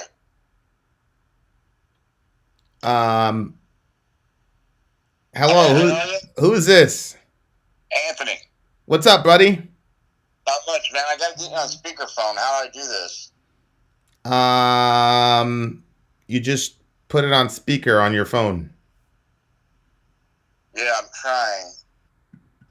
I can hear you. I can't hear you. Then how'd you just respond to me? No. Is that it? Are you there? Are you there? Huh? Hey. Who's this? Zonia. Okay, now we're talking to Zonia. This has been a long chat that you've had going on with those two. Those two were great. I loved them. Such a good discussion. Yeah, that was pretty deep. Hold on for a second. Hey, Anthony, when you get your phone fixed in the next show, call me, buddy. The whole I love you thing is awkward for some people, Vin. Yeah, but Alex, I talk to Alec almost every day. It shouldn't be awkward. Shouldn't be awkward for two men to tell each other they love each other. We're changing the world, Jen. Okay. Zonia, you there? Yeah. Okay, so this is what you do. Mm-hmm. I built distributed systems, infrastructure, and products that are supporting the machine learning that my company works on. And we've been factoring in a lot of AI with our machine learning to augment our models and evolve them. Okay, how concerned are you on a scale of 1 to 10 that a Terminator 2 situation is going to arise and destroy us? It's not going to be a Terminator 2 situation, but I'm definitely concerned. And AI is a big, fascinating topic for me that I've had an interest in for many years. But it definitely comes with concerns. And it's not going to be a Terminator type situation. It's going to be more of as everything we depend on is more and more interconnected. I mean, we're already seeing that people with ill will and the capacity to learn enough about computers have the ability to hijack people's cars while they're driving them, hijack them remotely. So if a human can do that, and a human has to use a computing device to interface with that, with that car to hijack it, well, what if something that is pure code that has the ability to evolve itself, to augment its own code, and turn into something with more awareness of the world around it? It doesn't even need a computer. It is a computer, and it can distribute itself along many other computers to touch more and more infrastructure. As more and more of our everyday things that we depend on are interconnected, you have a lot to worry about. Your own home, all these IoT devices, your television is IoT, now your microwave is IoT, everything is, right? Your ability to control the climate in your house is IoT, so it's all interconnected. Those are things that can be taken over. That's what you're going to have to worry about. It's not a Terminator type situation. It's control everybody's environment to a point where maybe we get pushed out of the equation entirely as humans.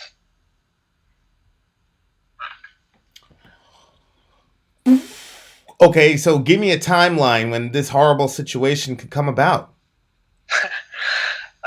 Well, people are estimating that we're going to have a lot to worry about within the next 10 years. What the hell? So, Zonia, why are you helping these people destroy us? It's a mixed bag. It's a subject that I really love, and it started out with just being really interested in. Okay, so I work in distributed systems specifically, but that branches into a lot of different topics. That branches into machine learning, deep learning, data science. And there's a lot to it. And you just kind of evolve with it in a way. So little by little, more and more you're doing more and more machine learning, and then you're doing more and more bits and pieces of AI and genetic algorithms to augment your data science models, and little by little it becomes a bigger thing that you start realizing, okay, we're moving into some pretty serious territory here. So but I think that there are many things we can do to keep ourselves safe. However, I'm not sure everybody is going through those measures to keep everything safe. There's all these companies have jumped onto the Internet of Things bandwagon, and everybody's houses are wired up with everything under the sun being controlled over the internet, and very little security is in place. It's really easy to circumvent the security on these systems and just completely take over a person's house if you wanted to. And okay, so Zonia, a couple of questions. Define IoT for us. So Internet of Things is sort of a loaded term, but what it means is that everything can be interconnected online, so you can access it when you're not even home. You can have your phone in your hand and you're, on vacation in the Bahamas, and you can check on your house and make sure, oh yeah, I forgot to set, turn the heater off because nobody's home, so I'll just do it from my phone. So same thing with various other aspects, like your television is these days an IoT device as well, where it has a lot more capability than just being a television. Yeah. Okay. Your alarm system at your house is an IoT device. You can access that from a mobile app. So IoT is just sort of this generalization that if it's any device that you can, hook it up, connect it to your Wi-Fi, and you can remote control it, and it can get information from the internet, it can send information to the internet, etc. That's sort of what IoT means. Okay, so in my house, I'm guilty of it. My house is very, very IoT as well. But I've gone through a lot of my own security measures. But most people don't know to do that. Wouldn't know how to. Yeah, you're in the field, so you got a leg up on everybody else. Mm-hmm. All right. So what about? So do you feel any sort of moral dilemma that you're contributing to the extinction of our species? Well, I'm not necessarily contributing to it yet. We don't know if it's actually going to go in that direction, but there is a lot of reason to be concerned. It's not even so much a question of the extinction of the species. It's a question of, are we going to end up in all-out war? Because before you even get to the point where AI evolves broadly enough at a scale to where it could make a decision to exterminate us like we were a threat or a pest, before that even happens, what you have going on right now, which is brewing right now, I mean, we're seeing it happen in many scenarios where governments, foreign governments, are taking over other people's property. They're hacking into their lives, stealing their identities, and causing havoc. And there are less savory entities that don't have a governing body that are doing the same thing. So that's what you're running into, where you're gonna have that first, and then by the time AI becomes a real threat, we're gonna probably be in a really ugly situation with each other as humans, just taking advantage of the interconnected world that we live in and using it as a weapon against everybody. I see what you're saying. I see what you're saying. Happen first. I see what you're saying. So so we'll kill ourselves off or hurt each other. We'll destroy our own species by the time these guys. Yeah. So it's hard to say whether or not AI is going to get the chance to do it. So you're still contributing to the destruction of our species, aren't you? Well, give it time. Give it time. God almighty. Well, I hear all this stuff about AI. I'm like, blah, blah, blah, blah, blah. But then Alex says that he's concerned about the next 50 years. I'm like, huh? And then you come on, and then you're like, 10 years. And then I've got other people in the chat saying, that'll never happen. Like it's some, like, silly thing to be concerned about. But it doesn't seem to be silly when you're talking about it. No, there are definitely real concerns around it. Part of the problem that you've got is that guys like Elon Musk. Yeah, Elon Musk. The problem with people like him is that in many ways they're these public figures that are very sensational. And so the words that come out of their mouths often match their sensational, or we at least equate them, put them on the same level as their sensational personalities. And so we don't want to really take their words for absolute truth. I think he should be listened to, but it's hard to take him seriously sometimes because he's this big name and he says a lot of stupid stuff too. And,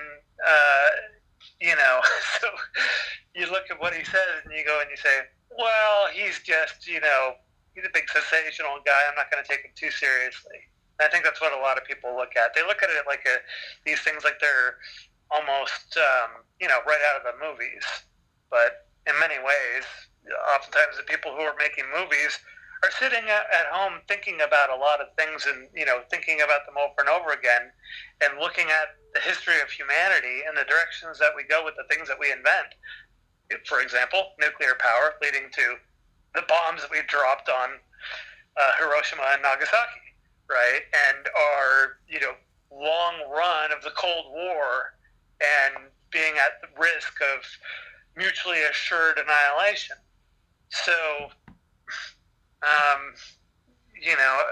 think that a lot of the subject matter that people brood over and then turn into books and movies actually are pretty valid points. Well, do you think that we've like crossed the point of no return? Not quite.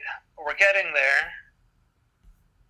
I don't know how many smaller companies are really leveraging artificial intelligence, but a lot of larger companies like the one I work for are.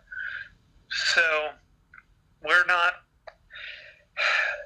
we haven't taken over with AI yet. It's still being used for very explicit applications. I think you've got a few more years before it becomes broader use. And that's when you have to worry. Once you get to a point where smaller companies are using artificial intelligence to augment their data science and to evolve their algorithms, that's when you have to start worrying. But right now, it's still a select number of larger companies that have the resources to put into this.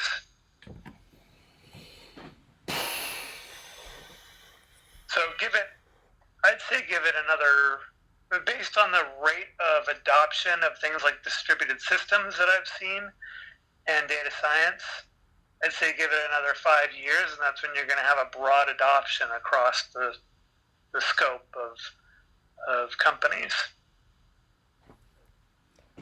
Jeez, man. What in the world, guys?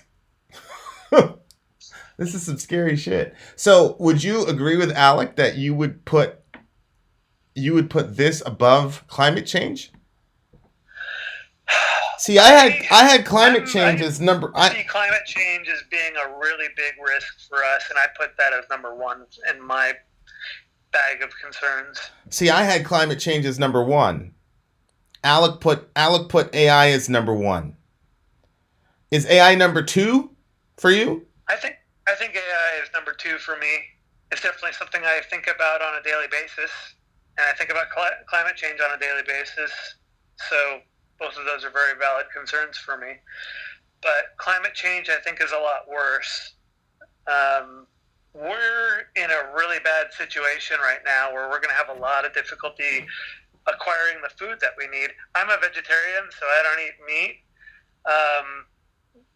That makes the situation a little bit different in some cases, but at the same time, I have just as much to worry about. But one of the things to consider is that how much of the world lives off of fish. And in the next 20 years, we're going to have a lot of difficulty getting enough fish out of our bodies of water to feed people. So you've got fish is going extinct by 2050. We're going to have more tons of plastic in the sea than we have fish. And we're going to have a lot more difficulty growing food. I mean, we're already struggling. I live in a very resource-rich area here. We're struggling with blight because of the weather patterns being wacky and having too much heat over a longer period of time and not enough rain. So fungus spreads and various other soil-borne and pest-related blights are taking over around here. I have a pretty big garden, and I do everything organically, so I don't want to use all these high potency antifungals. And I find myself having to work excessively longer and longer every season to try and keep my plants surviving so they can produce enough fruit for me. And if I can witness it in my own little microclimate here, imagine what's going on a larger scale. So AI 1, climate change 1, AI 2. What's 3? I think humanity's inability to separate itself from poisonous rhetoric, manipulation.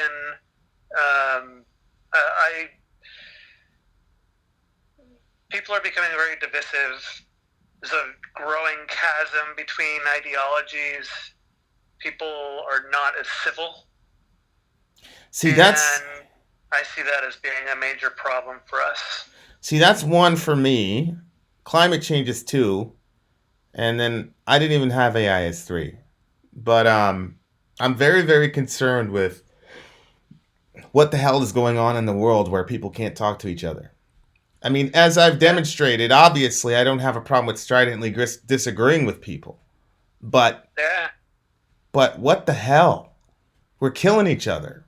Like, Yeah. And we're at a point now where we're kind of seeing a critical mass of toxic ideology. We're getting all these mass shootings. There's violent action being taken, both on the left and the right, though I'm seeing a lot more openly violent language on the right than on the left. Antifa has this thing going on, but there are many right-wing movements that are preaching violence. And this is all I'm seeing sort of a toxic ideology critical mass going on here. let me ask you a question. Like, are you... I asked Alec this, but are you concerned? Like, are you worried about just going out in public and whatever? No, but I live in Silicon Valley, so it's a totally different system of stuff going on here. You see a little bit of it, but it's pretty minimal. You're in a different universe. I'm in a bubble. It's a very unique bubble. Is that by design? Like, you're like, screw this shit? Well, I grew up here. I've lived here my whole life. The only time I ever left was for a year and a half in 2001 and 2002. I lived in Plano, Texas. Uh-huh. And I ran away screaming. Yeah. I didn't really, but I was there long enough to help my father kind of re-kickstart his business after he moved to Texas. And then once that was thriving, I realized that I really didn't want to be there anymore, and I moved back to the Bay Area. So I was born in Marin, and I grew up in the Bay Area. I've lived in Oakland. Lived in Oakland for a very long time, and now I live in San Jose. So yeah, you definitely... Well, when we come to Cali, we got to go check you out. Check out your house. Yeah, it's a mess right now, but we're gonna come and impose ourselves on you, Zonia. I can cook something. I'll come up with something, and I'll show you my lab. That would be so ridiculous. No, I'm serious. It's not like, big time science lab, but I can do a lot with it, and I have a lot of fun with it. Well, I'm gonna like come with some decoder or something, like destroy your lab so you don't kill us all, Zonia, with your AI. What the hell is wrong with you? The stuff that I do, I'm just a nerd in general. So there are not many subjects that I don't touch, So it's just, I find something and I absorb myself in it, and I'll focus on it for a long time. And I could go on telling you about subjects that I've studied for years on end. It's just, I always pick another one and move to it, and another one. Well, this is a disaster because the 2 smartest people in our village have put AI and climate change as 1, 2, respectively, as problems. Yep. So this is not a good situation. No, it really isn't. In a lot of the circles that I'm in, which are computer science circles, the same concerns are there. Climate change, AI, and we always talk about as well the divisiveness of humanity and toxic ideology. That's another big concern. amongst my peer group. Yeah, for sure. Hey, Yeah. do you have any sci-fi? Sori likes to watch sci-fi movies. I'm gonna try to wake her up to keep me company because I'm gonna have insomnia now for the rest of the night. Literally. Do you have any sci-fi movies that you could recommend that talk about this? Terminator, I guess, but I don't really have I haven't watched a lot of movies recently, so nothing modern. Besides, like Star Trek. Star Trek is always great for that kind of subject matter. And really, most of the different, Star Trek series, right? Especially Next Generation. Arrival. What about Arrival? I have not seen it yet. Alec, is that the recent one, Arrival, with the... I think we already saw that one. I need more... Doctor Who, of course, is another great series. I need more sci-fi. Okay, Ex Machina. Okay. All right. Yeah, I don't watch movies much. I don't watch a lot of TV in general, so I can't make great recommendations on that. But I do watch Doctor Who. Well, you're too busy like reading and taking over and destroying our world simultaneously to watch TV. Well, I do spend way too much time reading, coding, experimenting, working on electronics. So yeah, I don't have a lot of time for television and movies. All right, so Gattaca, Arrival, Ex Machina. Okay. All right, Tonya. Yeah, Gattaca was a good one. All right, we'll do Gattaca. Oh, Ex Machina. I'm sorry, I pronounced it incorrectly. Mm-hmm. Okay, good. So hopefully we can get I can get Sori to wake up, and then we'll watch Gattaca. Okay, y'all. Yeah. Thank you all for the thing. We didn't talk about any of the things that we were supposed to talk about, but hey, you guys dictate the conversation. We're out of here. I think the next time we have one of these firesides, we'll have it on the new channel. So there you are. Keep my eyes open. Thanks for talking to me. Of course. Of course. See you guys later. Sarcast, we watched Ex Machina before, so I don't think I can convince her to watch it again. All right, Vin out. My partner in crime, she's sleeping. I'm going to be a terrible husband and wake her up, even though she's making my baby. But I'm lonely.